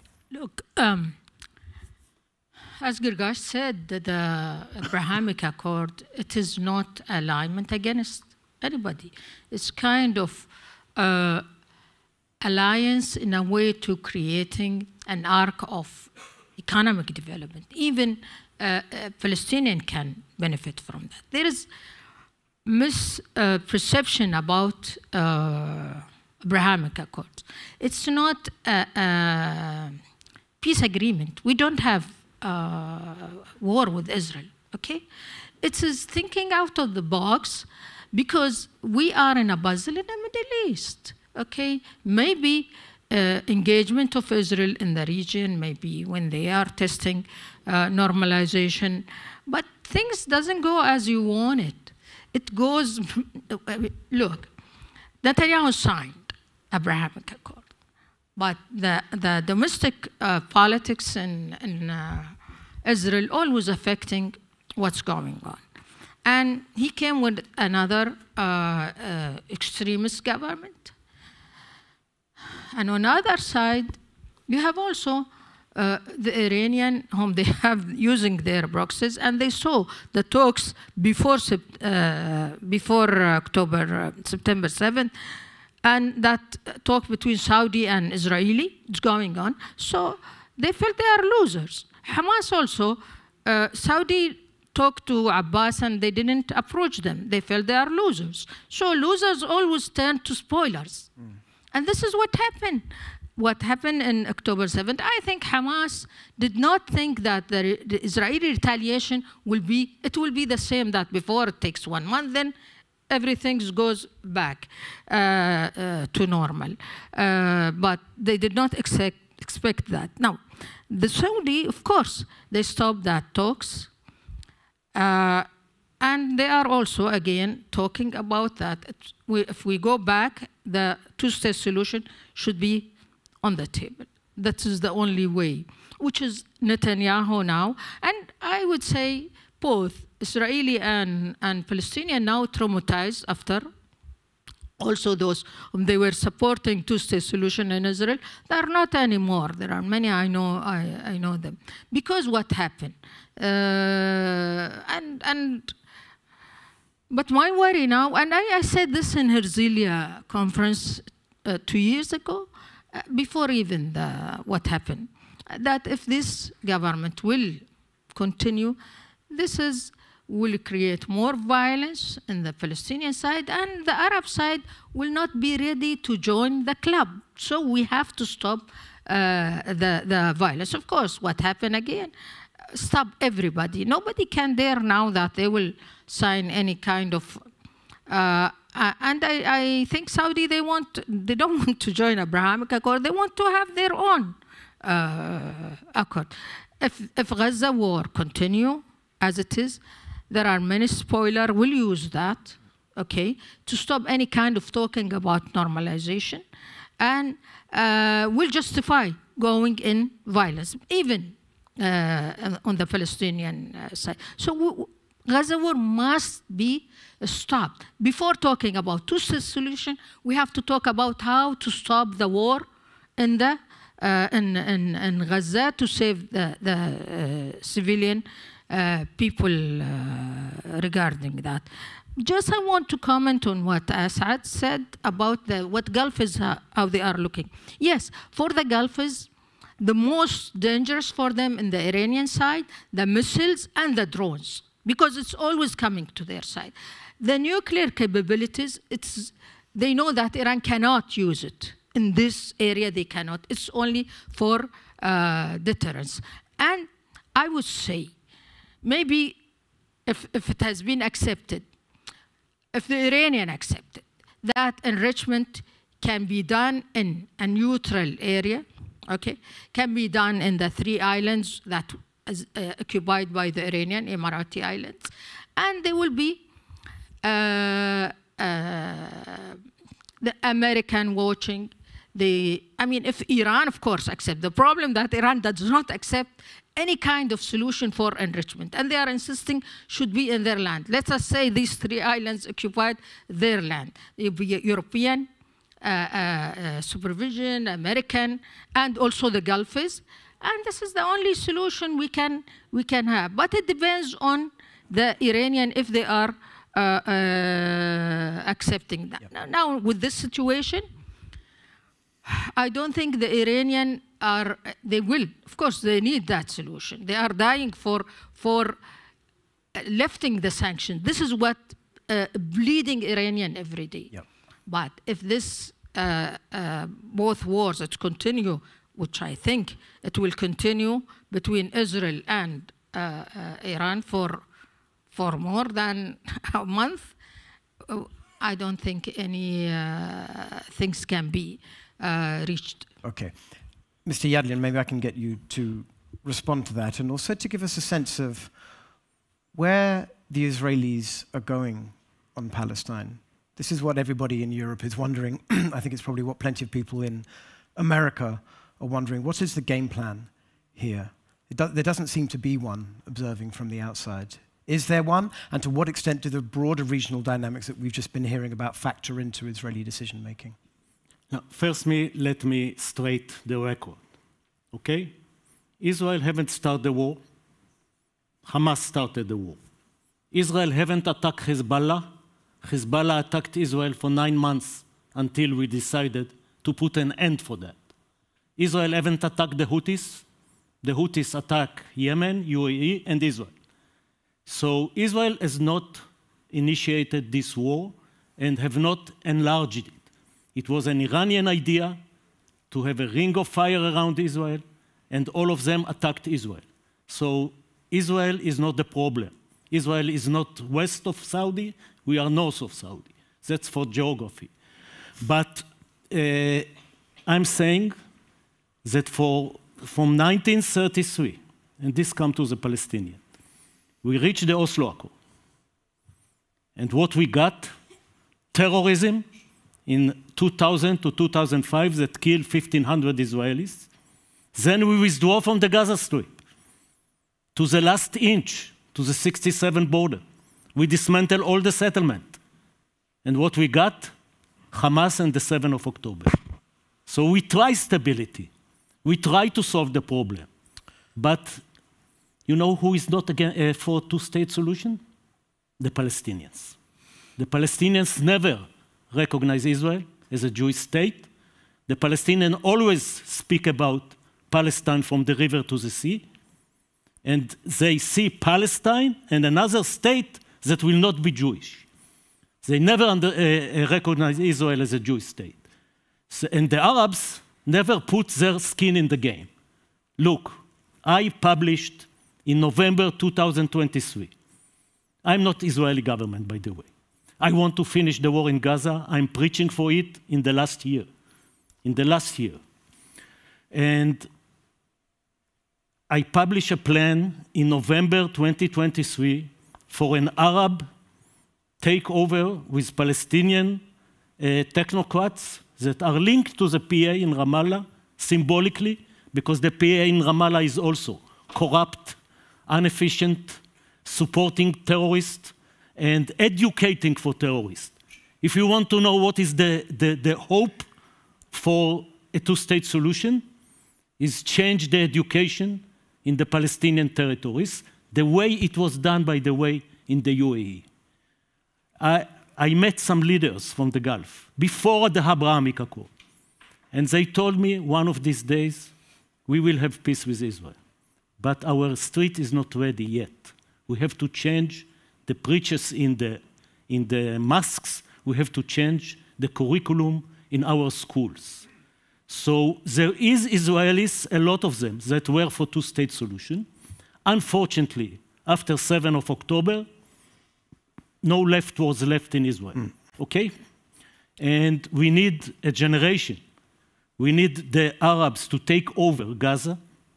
And they haven't done anything, by the way, until Trump came with a fantastic plan to take the 2 million Palestinians out of Gaza to Egypt, to Jordan. Suddenly they came with a plan. And they have to, this is the plan for the day after. But the first, and what will bring the end of the war, is the hostages. As long as Hamas holding the hostages, the war will continue. Hamas could have ended the war in November 2023 if we put all the hostages on track, send them to Egypt, and the war was over. So don't forget the cause of the war, and don't forget how you can finish it. Okay. Yes, there is a prime minister in Israel that is not so much interested in finish the war because of political consideration. Yep. Okay. I'm speaking against him in Israeli media. I'm writing against him. I think the war should be over in Gaza months ago. But it will not solve the problem as long as the Palestinians will give up on terrorism and education for terrorism. Okay, we're running out of time, and our two other panelists want to jump. Please keep your comments brief, because I then want to go to questions. I'll start with Dr. Al-Shamran. Okay, thank you very much. I'm not going to get into any polemics here, but I want to take this opportunity to really clarify certain misconception which populates the discussion around this subject, not just here, but in general. First of all, Abrahamic Accords. The Abrahamic Accords has nothing to do with the idea of enhancing peace. Maybe it has other reasons, interfaith dialogue. It has nothing to do with the idea of a march of peace, simply because when you have three parties to the Abrahamic Accords, there's the Arab Party, the United States, and Israel. Each has its own logic for going to the Abrahamic Accords and signing the Abrahamic Accords. For Israel, the idea is this, that since the mid-90s, there was this idea, which was marginal then in Israel, but increasingly became dominant, and it says that we can have peace with the Arab countries without giving up on the land, without recognizing the Palestinians' right to self-determination. This is what Netanyahu in the mid-90s called reciprocity, peace for peace. And that is a new formula, because always understood until today, actually, most countries in the world, including the Europeans, is that to have peace in Palestinian, Arab-Israeli peace, you have to have peace for land. So the idea now here, peace for peace, so we can have peace with the Arab countries without the giving up on the land. For the Arab side, there is this calculation, maybe correct, maybe incorrect, I think it's a bit exaggerated, that in order to achieve influence in Washington, you need to go through the channels of the people who are most influential in Washington, which are the pro-Israeli groups and lobbies, and by going through this, you will gain leverage. So it is coming through that direction. For the American side, there is always this idea that we are working for peace. So it is really presented to the American public opinion that we are having peace. It has nothing to do with the peace process, with the peace as you know, the substantive idea of peace. That's why things got worse after that. Okay. Let me just say just one thing, briefly, please, about the peace process. Why Saudi they have normalization? You have please. No. Okay, let me say.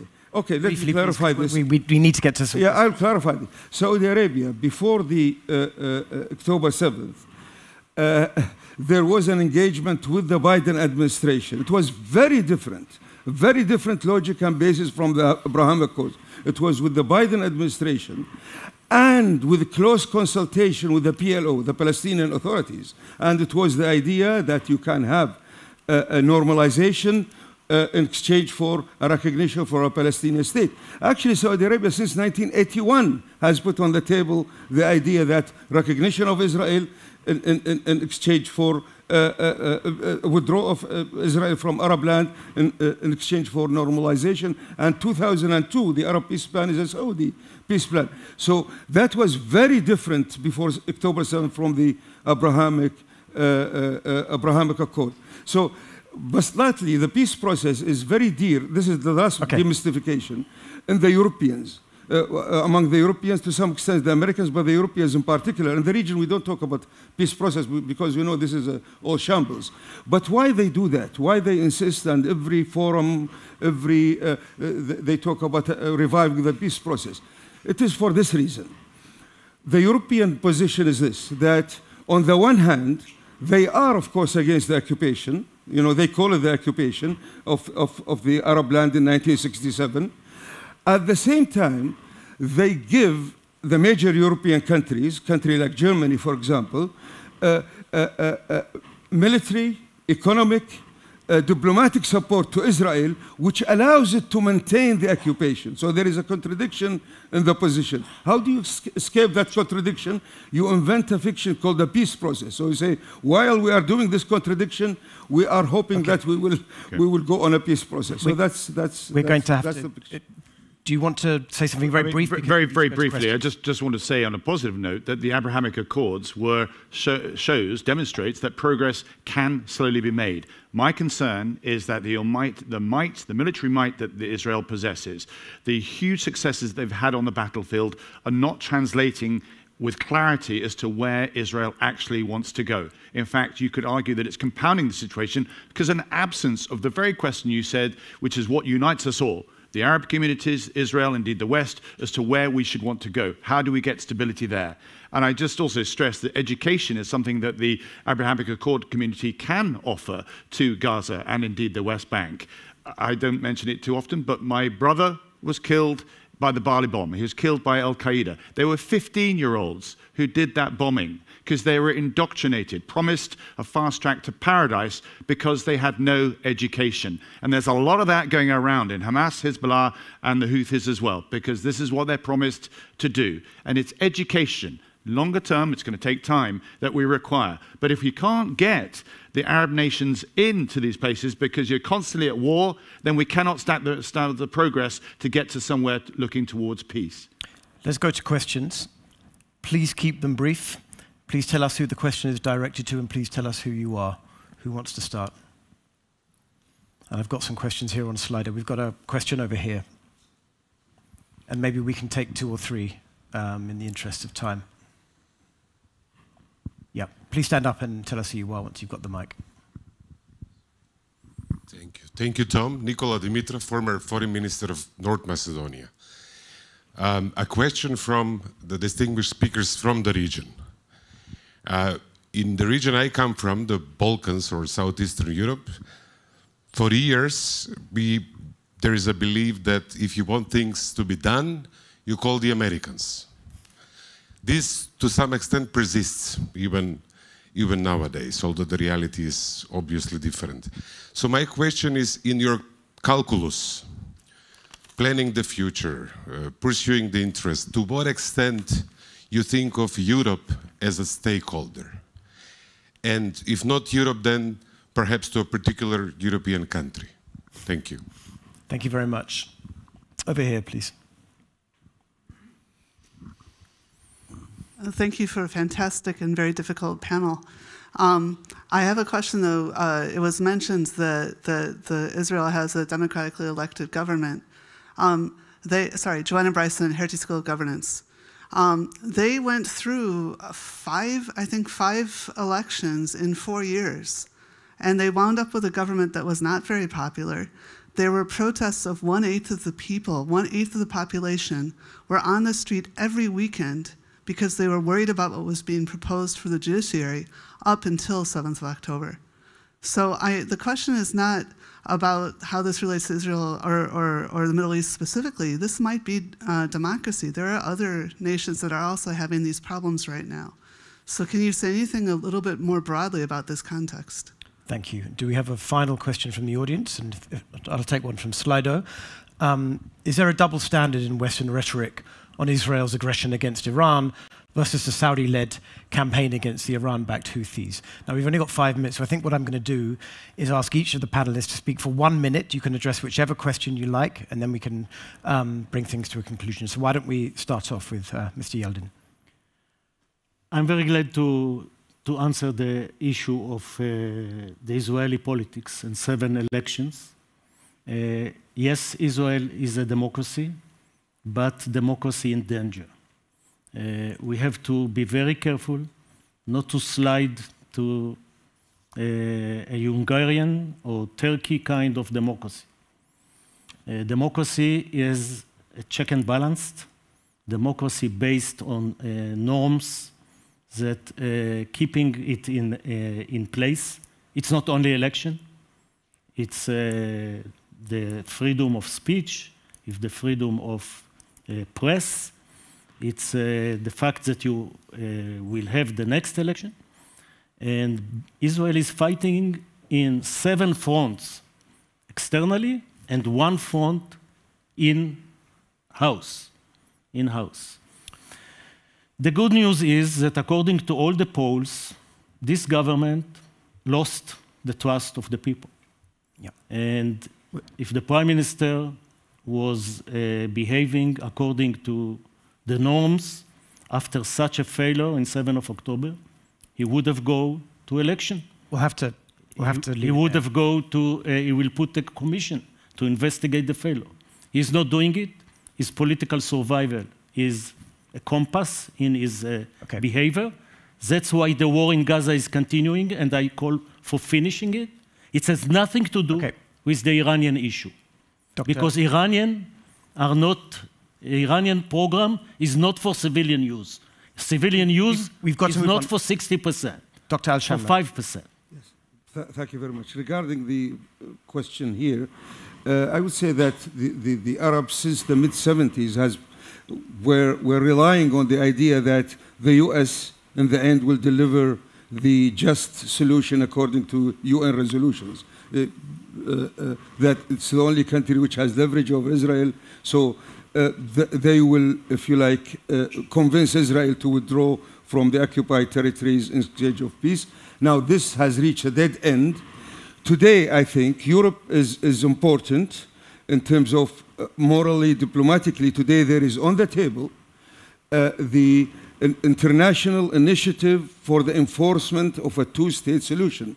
It started at the UN, and in this month there will be and more European countries are coming out and accepting that, despite Israeli objections, but people are recognizing that this is the only things to keep the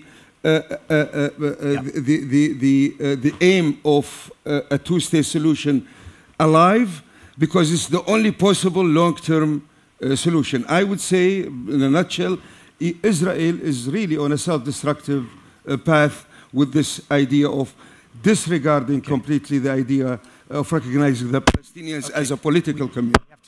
Tobias Hillwood. Yemen is just one of many examples across the Middle East where we sort of gave up. Those who know the history, it arguably shouldn't be one country, or it should be a federated model. And we didn't bother leaning into the governance. As part of the discussions with John Kerry, we stepped back, and Saudi thought they could actually deal with this from 20,000 feet using F-16s. That was never going to happen. It's us becoming less risk-averse and looking more, I think, cognitive approaches to solving, whether they be in Lebanon, whether it be in Yemen or Libya, Somalia, all these places. We've stepped back and allowed governance to deteriorate, and indeed security to fracture. And it requires us, the West, to be a bit more emboldened about looking at deeper, wiser, more strategic solutions. Dr. Al-Kadbi, you get the last word. Sorry, European. You don't matter. The only who matter is the US. You couldn't stop war in Gaza. If the US, they put pressure, they can stop the war in Gaza. If they put pressure, they can stop also. The war is going between Israel and Iran. And that's why everybody looking to the White House. You are now more occupied with Ukraine, which is your security dilemma now. So with all respect to two-state solution, I think we have to concentrate now to stop the war in Gaza, and only the American.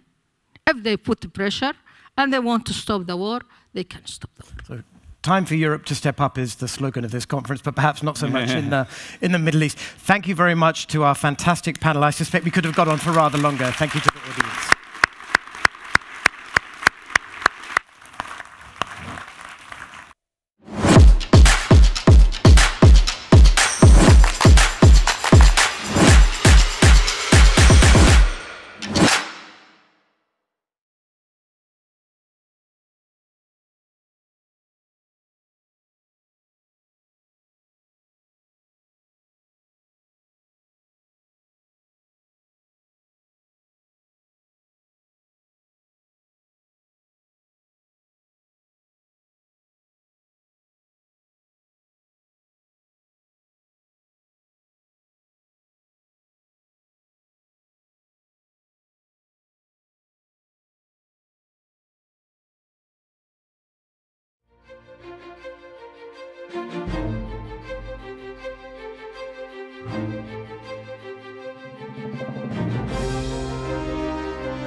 Ladies and gentlemen, please welcome the moderator of the next session, Laurence Norman.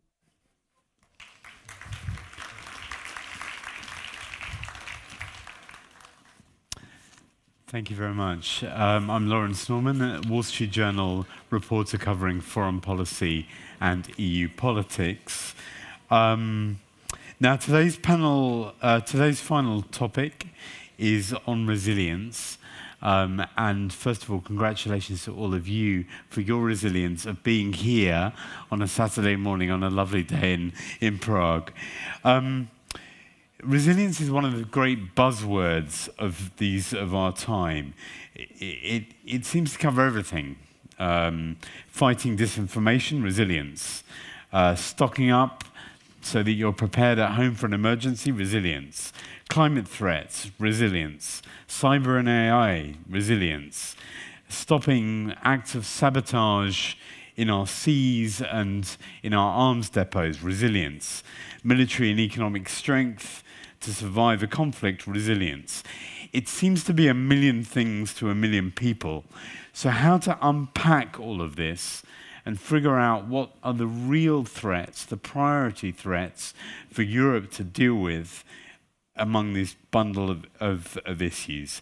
And that's what I'm hoping to do with my panelist, Mr. Vít Rakušan, who is the Interior Minister and Deputy Prime Minister of the Czech Republic, and welcome to him. Nice to meet you. Just a reminder to the audience, we love your questions. Keep them coming, but make them questions and not statements, please. Otherwise, I'll shut you down. Thanks a lot. Mr. Rakušan, what is resilience then? What matters? What are the real threats? First of all, good afternoon to everybody. I used to be German teacher, yes, so sometimes when I speak English, you can have the feeling I speak a little bit German. So sorry for it, but I hope you will understand me. I heard everything what you said a few seconds ago, and everything what you mentioned, it's resilience. But we really have to see all people in our society that resilience is multi-phased approach. It isn't responsibility of the government. I used to be the mayor of one middle-sized Czech town, and me as the mayor, I was responsible for creating resilience on the local level. And I have to say, it's one of the most important moments what we can do for our society to create resilience on the local level. What does it mean? To have strong, really strong local ties, to be ready to face a lot of possible crises on the local level, and also to work with the responsibility on the local level. One concrete example. COVID time, really bad for everybody, and the mayors created in a lot of city halls around the Czech Republic the list of the people who are ready to help in the situation like this. And they can use these lists in the next crisis, connected, for example, with coming Ukrainians to their cities. So the local level, it's really something where the resilience of our society has to start. We're 3.5 years into a war between Russia and Ukraine. If you look around Europe, how well have we done in improving our resilience in the face of that war and the Russian threat? I am proud of Europe. I am proud of the Czech Republic because more than 70% of Czech people have helped somehow to Ukrainians. It's really amazing. It's a surprising number for me, and it's something, it's the best proof that we are able to react when the real danger comes. You know, we had in the Czech Republic the plans for the huge migration wave. But the definition of huge migration wave before the war in Ukraine, the number was 20,000 migrants coming a month. And we in the Czech Republic, after the beginning of the war, we had 20,000 coming people a day. So we really had to implement new processes here in the Czech Republic, and very fast. And sometimes, before the war, I had really the feeling that we have only academic debates on the European level, just 27 speeches and going home by plane. But with the beginning of the war, also the European Union and European level was able to take the decision to have the real political debate on the European level. And it has been really a huge change. So I think we can learn a lot. The Ukrainian war, the Russian war against Ukraine is the right name, can teach us a lot. And it's also interesting, sorry for this last sentence, when we visit Ukraine, we are not the mentors, we are not the teachers. We can learn a lot of them because we can see how they were able to adapt their infrastructure for the time of crisis, for the time of the war. One example, under my ministry, unfortunately, is also the Czech Post Office. And the Czech Post Office and the Ukrainian Post Office is one of the main parts of the war infrastructure because the post offices can touch everybody within the state. They can be in contact with the people. And we have really a lot of interesting points which we can bring and take also from Ukraine to our European crisis management. Yeah, Ukraine is almost a catchword for resilience, given the way they've coped. But I want to bring it back to Europe. Where are the biggest gaps? Where are the biggest weaknesses in the EU's resilience? So when we speak about rescue systems, something what is really under the Ministry of Interior, surprising, we have a lot of common European strategies which we don't need so much. But newly we are working now, by these days, on a new civil protection strategy for the whole European Union, that all the systems in all the members' countries are able and are ready to cooperate in the crisis moments. And it's the biggest challenge now, just have the strategy and to see all the levels. What does the word resilience mean?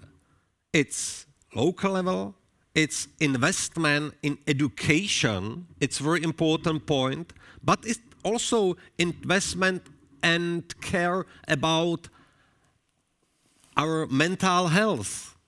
It's investment in infrastructure, digitalization, AI implementation, but it's also the coordination between all actors on the scene. And what will that, under the EU vision, break it down a little bit for us. What will the EU be able to do when implemented that it can't do now? What will the 27 member states be able to do? What does it mean? That the systems in all countries are in this moment, or should be in 2 years really cooperative, that we can connect them, that we can exchange the information fast, because the information exchange in every crisis moment is the base for the further success. How to face the crisis. And it's something what's really surprising for me. I am 3.5 years in my position, and we had have a lot of debates about possible topics on the European level. But this one, it's something what the war in Ukraine showed us we have a lot of to do. The Czechs are pretty good at resilience issues, certainly disinformation and some of those other things. Well, what is it about the Czech Republic that got it ahead of the curve? And if there are two things that Europe, that your neighbours and the EU member states need to learn from the Czech Republic, what are they? Two things, maybe three things.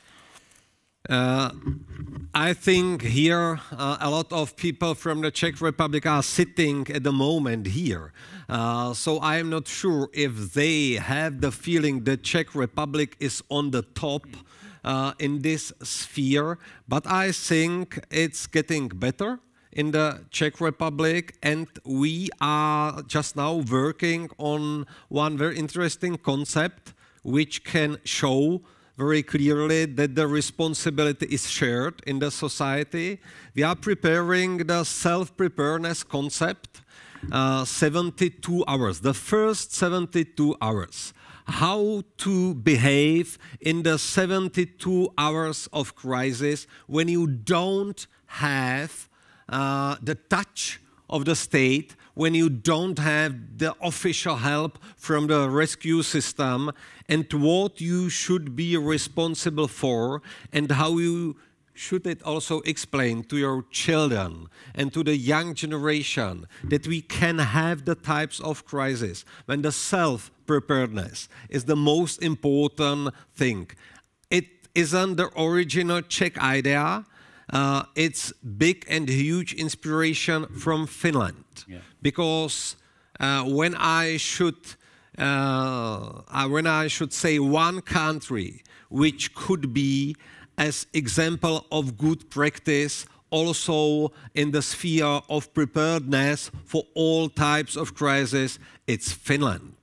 And the educational system in Finland, they prepare the young people not with fear, but just with skills and with competition for some competencies for the crisis moments from the childhood, and you can see the people really know in this moment what to do. And I can tell you the example from the floods last year here in the Czech Republic. 3 villages in North Moravia were isolated for 3 days, without signal, without infrastructure, without electricity, and without the help. So the mayor was responsible for the crisis management, and it's always good when he can count with the people who are well prepared for the time of crisis. So this concept, the 72 hours concept, we will We will have a special website. We will have also a special hotline, but we will deliver it to every flat and house in the Czech Republic. And did the internet work for those 72 hours in Morocco? It's the reason why we also make the print version, because in some moments you cannot count with internet. Yes, it's hard for everybody today, but it's the reality. Okay, do we have any questions from anywhere? No questions? Yes, please. Just wait for the microphone to come to you. Thanks. Hello, Mia. I'm a student at the English College in Prague, and I was wondering, you were talking about how Finland incorporates these, like, teaching children from a very young age how to deal with these moments of crisis. Are there any plans to implement the same thing in the Czech education system? And if yeah, in what ways? Thank you for this question. Yes, these new educational programs for the primary and grammar schools, yes, they will also, we will also implement these topics. We have to have our own methods, not the same in all details which we could see in Finland, but the most important part in the base for education is just critical thinking. It's something what we have to bring to all possible educational programs, because critical thinking people are really ready to see the importance of the self-preparedness in the crisis moments. We don't want to work with fear. We just want to show that in some moments the children can be helpful and can help to other people. How to help them, how to teach them.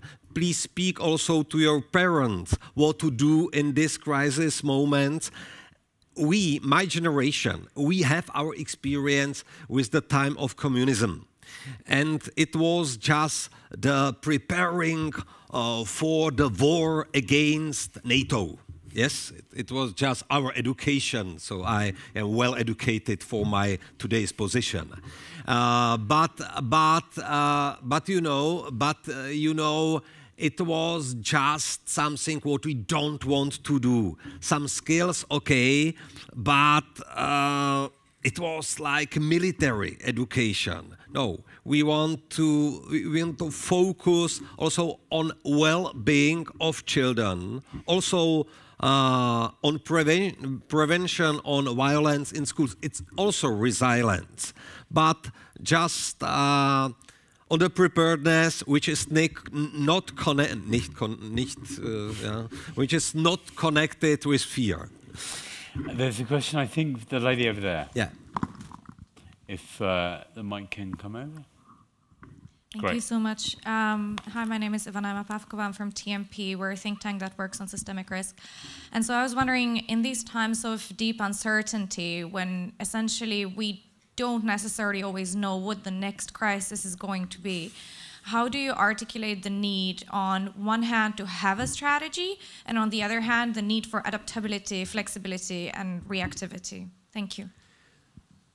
Thank you very much. Yes, we have a lot of types crises in the last year. In my position of minister in the last 3.5 years, COVID, it was the end of this crazy time. Then Ukrainian war, then this tragedy on the Charles University in Prague, and also the biggest forest fire in our history, and the biggest floods in the last 25 years or 20 years in the Czech Republic. And we can see that we have a lot of types, very different crises. And it's something what we have that the preparedness for all types of crisis is necessary. And it's the self-preparedness of every man and woman in our society. It's the part of the education to be prepared on changing world of the century, and to be prepared that a crisis can come. So these skills are the base of the possible success, how to solve the coming crisis, but you also have to have the state strategy and to share the responsibility between a lot of institutions within the Czech Republic. Not the idea that the Ministry of Interior is the only institution which should be responsible for crisis management. We try in our new strategy take on board a lot of possible ministries, education, but also industry, because to be resilient, it means to invest to new technologies, to innovations, to be prepared also in the digital world. And not only education, social affairs, how to help to the people which or who are actually in the crisis time. It's also necessary. And also how to make our rescue systems modern and prepared also not only the hardware, but also the people who have this special position have to be prepared for the new types of crisis. So education and shared responsibility, it's the hard vision how to do it, and soft skills on every level. Minister, I'm going to take a chance to ask the last question as we get close. In February at the Munich Security Conference, the Vice President J.D. Vance stood up and said, "Russia is not your biggest threat.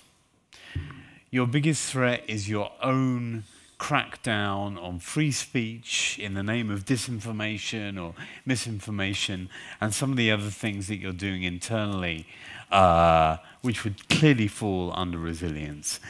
How does Europe cope?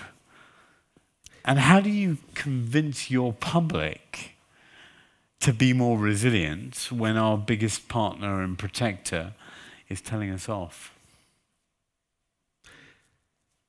With all respect, I think Russia is the biggest danger for the Czech Republic, for Czechia today. We have with all respect to Mr. Vance, we have our own historic experience.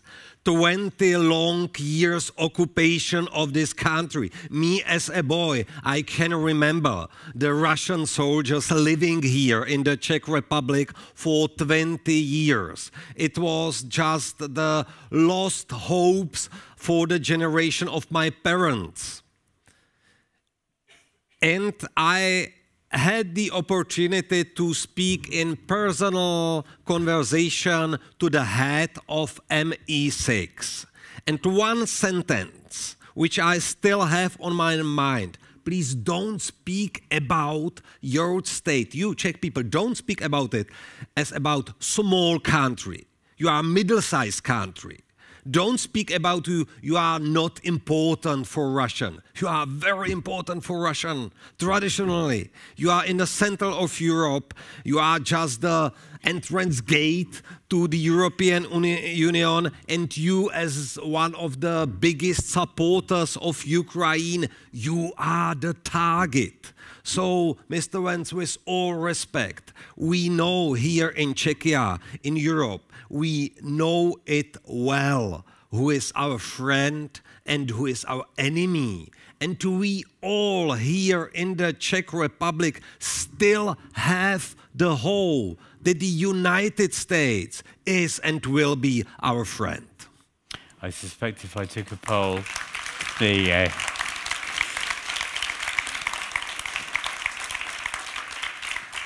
I'll take it that poll agreed with what you said. Does anyone want to ask a very quick question for a very quick answer? Anyone in the room? Yes, someone towards the back there. Very quick, we've got 40 seconds. Have we just have we confused the civil defense with the prevention, talking about crisis preparedness? Civil are we leading towards civil defense? Because we're talking about crisis preparedness, right? In times of, in speaking more about crisis management. What about prevention? Is this scaling up? We have to do more for this field because a lot of people also in the Czech Republic, we haven't done enough for it in the last 20, 25 years because it was just the feeling we will live forever in peace. It's over.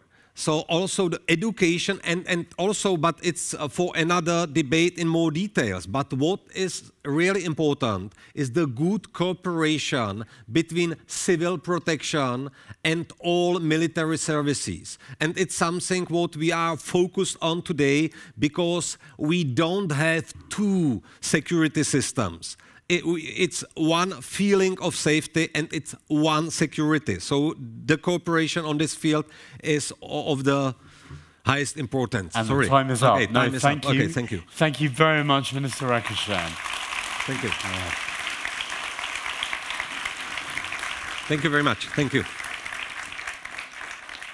And that concludes all of our sessions here at the Havel stage. I'd like you to ask you if you could remain seated. We'll be wrapping up GLOBSEC Forum 2025 shortly. Thank you very much.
Ladies and gentlemen, please welcome the MCs of GLOBSEC Forum 2025, Latika Burke and Richard Jozwiak.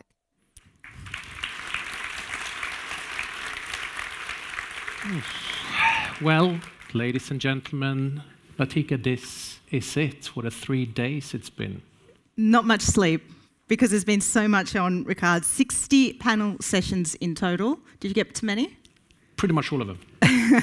And 50 side events as well. And then, of course, 100 of interviews. And Latika, I think Vladimir Zelensky will remember this GLOBSEC Forum. I got to say, what a pro was the Ukrainian president. A lot to pick up from him in all sorts of things. Absolutely. So we opened this GLOBSEC Forum by asking you a big question, where Europe needs to step up. And that was, of course, defense. Yeah. But now we're going to see here. We've been here for 3 days now. And now, with a show of hand, I want you to see, is Europe ready to step up? Hands up or down? My hand will stay down. It's a hand up for yes. Hand up for yes. Is Europe ready to step up? You know, this is not a very overwhelming result. Sort of, I would say less than a third, maybe a quarter. Yeah, absolutely not a QMV, as you say in Brussels. Okay. So that's pretty bad. So they are as skeptical as I am. It just means we have so much more to discuss at GLOBSEC next year. Yeah. Another task for you. Can you grab your phones out, please? One last time, we promise. One last task. We need you to QR and join this question for us on Slido, because we would like to ask you where you think, having experienced GLOBSEC for the last 3 days, where Europe needs to take the lead. One-word answer. One word, let's see. And let's see where it comes in. I wonder if it will be any different I think to the answer that we got on day maybe one. Artificial intelligence, maybe step up on Ukraine. What are we seeing come through? Okay, we've got lots of typing. Yeah. See what we have. Yep. It's basically a repeat, isn't it? Values. This is an interesting one. Yeah, that one was sort of, we have discussed that, but it's hybrid warfare is not as big as I thought it would be. I think that's a very important one. And then you got the economy as well, of course. I mean, that's always a thing, right? I mean, look, defense is so core. Values is getting a lot. Yeah. No, and it's defense with two different spellings as well. It's both American and British defense. We have a lot of Americans in the room, and they're, of course, always welcome. So, some housekeeping things now. After the closing remarks, I still hope you will join us for a farewell lunch in the Atrium restaurant. That's in the lobby. But then there's one big thing I really want to get across here. The real stars of GLOBSEC are not really, well, they are, but there are people on stage, of course. But the unsung heroes and the big stars are all the volunteers, all the interns, all the technical staff that have made this conference run like a clockwork for the last 3 days. And we witnessed that firsthand. They're so good. They have been absolutely amazing. Loudest applause. And please, if you could, applaud them. You have no idea how little sleep they've been having these past few weeks. That's always such a joy to come here because they are so good. They are. And to close GLOBSEC 2025 is the leader of that team, President of GLOBSEC, Robert Vash.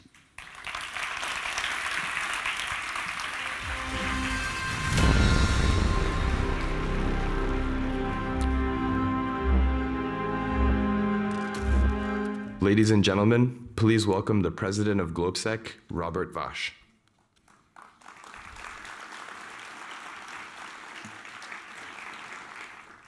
I was a little bit quicker than the voice of God.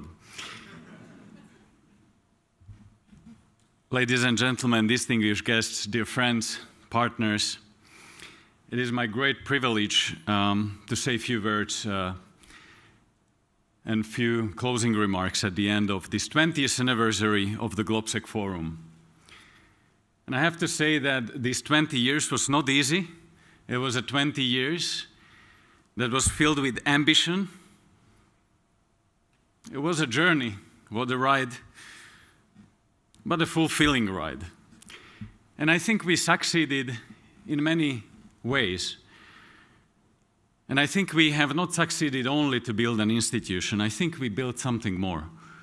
We have built an idea that connects, an idea that connects people who want to change the world, who want to contribute, who want to have an impact, no matter where are you from. So we have built a community from around the world who is coming here every year and believing that this is the right place to discuss about the future of the world.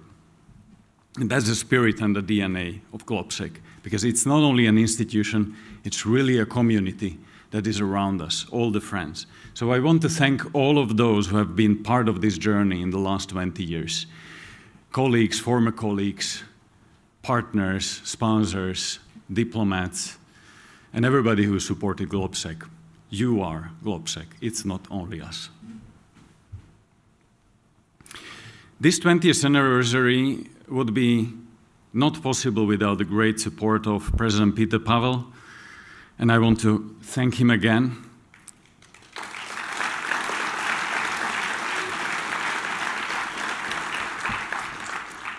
The Ministry of Foreign Affairs, the Czech Police Force, I would like to thank also to the board of directors of GLOBSEC led by Willy Molterer. Thank you for your great leadership.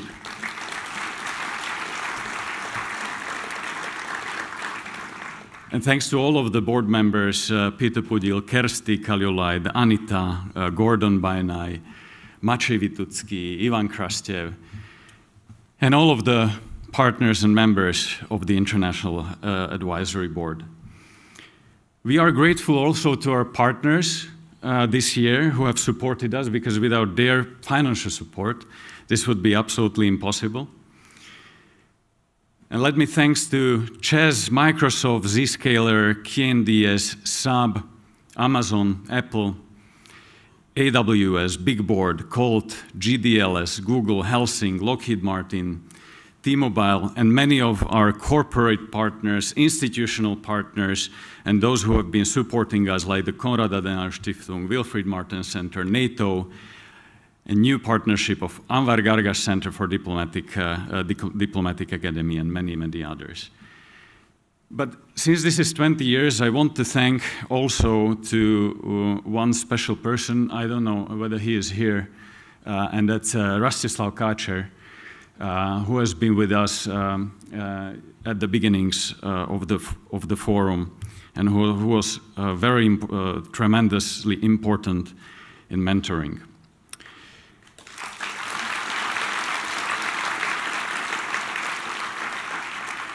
But let me thank to the organizational team of GLOBSEC, because they have made a tremendous job, not only this year, but every year. You are really rocking the boat, whether it's day or night, and especially many times at night before GLOBSEC, when all the things need to be sorted. So I really want to thank Milan Solar, Natalia Ferenc, Martina, Daniel, Lucia, Emma, Sasha, Molly, Dora, Teresa, Daniela, Rastislav, Gabriela, Lucia, Dominika, Henrietta, and all their teams. You've done a great job.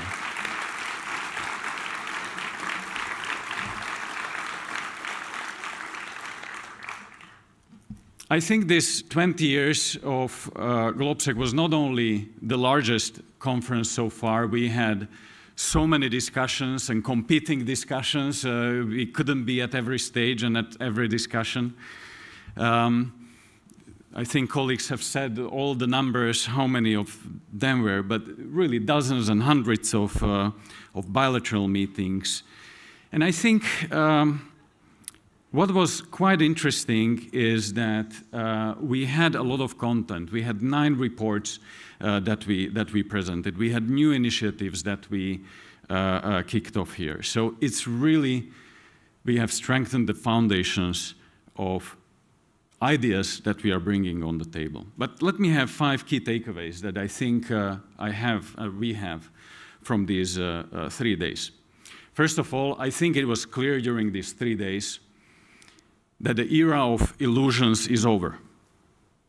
We admitted the facts because we are living in a disruption and a great transformation that will change the global economy, that will change the geopolitics, security, and international relations. So it's not just time to defend the old. It's time to mobilize and modernize it, modernize the multilateral system. Otherwise, we will not be able to save it. Number 2, I've seen your hands, but let me say my view. I think Europe is ready to step up. I felt it during the conversations here, whether these were closed door, these were bilaterals. Everybody sees and understands a sense of urgency that Europe holds a special responsibility in this world, not only to save multilateralism, but to step up, save the future of Europe and the world. And I think it's clear because we have come up with creative ideas on how to finance European defense, how to rearm Europe.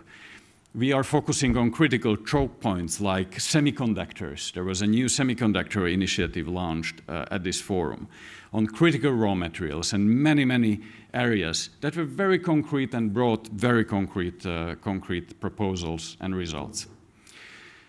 Number 3, what was clear to me from the conversations during these 3 days is that there is an absolute need to redesign the relationship between public and private sector. Because still, many times, the private sector is seen only as a supplier of technology, as a supplier. This needs to be a true partnership. Without the partnership between public and private sector, we'll not be able to solve any kind of challenges that we are facing. Number 4, on Ukraine. I think there were a lot of conversations on Ukraine. And it is clear that Europe will not abandon you. Our goal is to put you in the best position of strength possible to secure lasting peace. Ukraine undoubtedly belongs to our community. And you, Ukrainians, continue to inspire us and motivate us to make us better.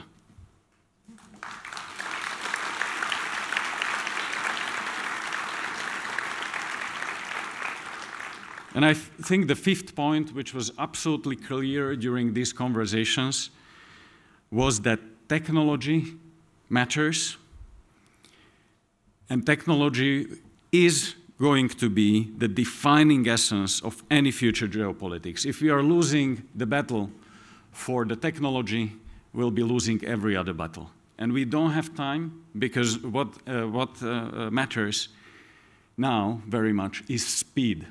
Is speed of adoption of new technologies and the scale. And we have to step up here as well. And I've seen a great determination, and I was so great to see so many tech leaders, innovators, and a huge group of international companies who traveled here to Prague. So 20 years of GLOBSEC, it's a closing of a chapter, but also opening a new one. We are looking ahead, and we are preparing the organization for the next 20 years, so we can really take up the challenge and contribute to making the world a better and a safer place. That's why we are strengthening GLOBSEC as a pan-European platform for global dialogue. I was so happy to see so many countries from Latin America, Africa, Middle East, Southeast Asia represented here. It's so crucial. And second, we are strengthening it as an action-oriented policy institute, which wants to deliver results, which wants to deliver ideas and bring it to the table, together with public and private sector. And this is the platform that GLOBSEC is creating. With that said, we have the dates of the GLOBSEC Forum 2026, which will happen in May 21, 22, and 23. So you are all warmly invited. But let me invite also, before I finish the stage, the new CEO of GLOBSEC organization that joined us just a month ago. And he will be helping us to lead the organization into the new chapter and the next 20 years. And then I'm absolutely convinced that together we will be able to move the GLOBSEC to the next level. So I'm really looking forward to cooperation with you. But before you come, I really want to thank all of you who came, and I hope you enjoyed the conversations and the conference. Thank you.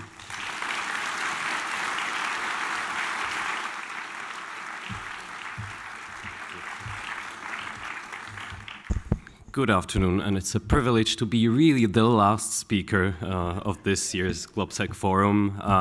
And Robert has just thanked the many people who made this 20th edition unforgettable. But let me add one more name to the list, his own. Robert, thank you for inventing GLOBSEC and for leading it with such purpose and impact.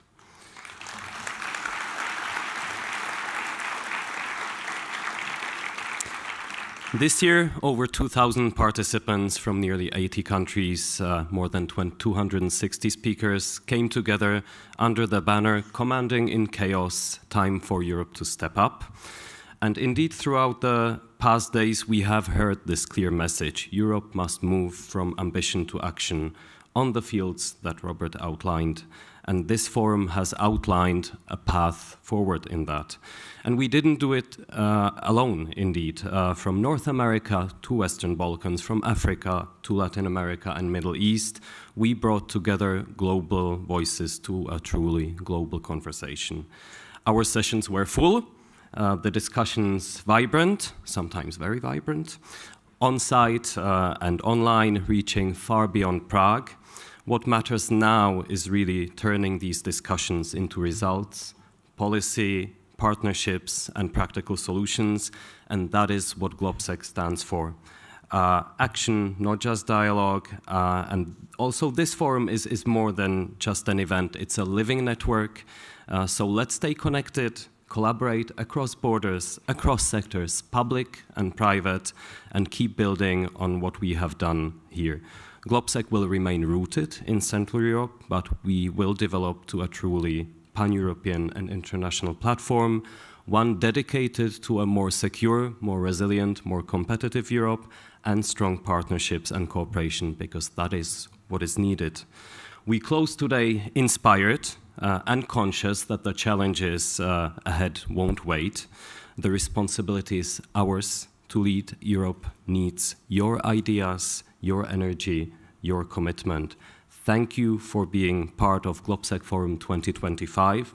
We look forward to welcoming you back next year as we enter our third decade, ready to shape the future together. Thank you.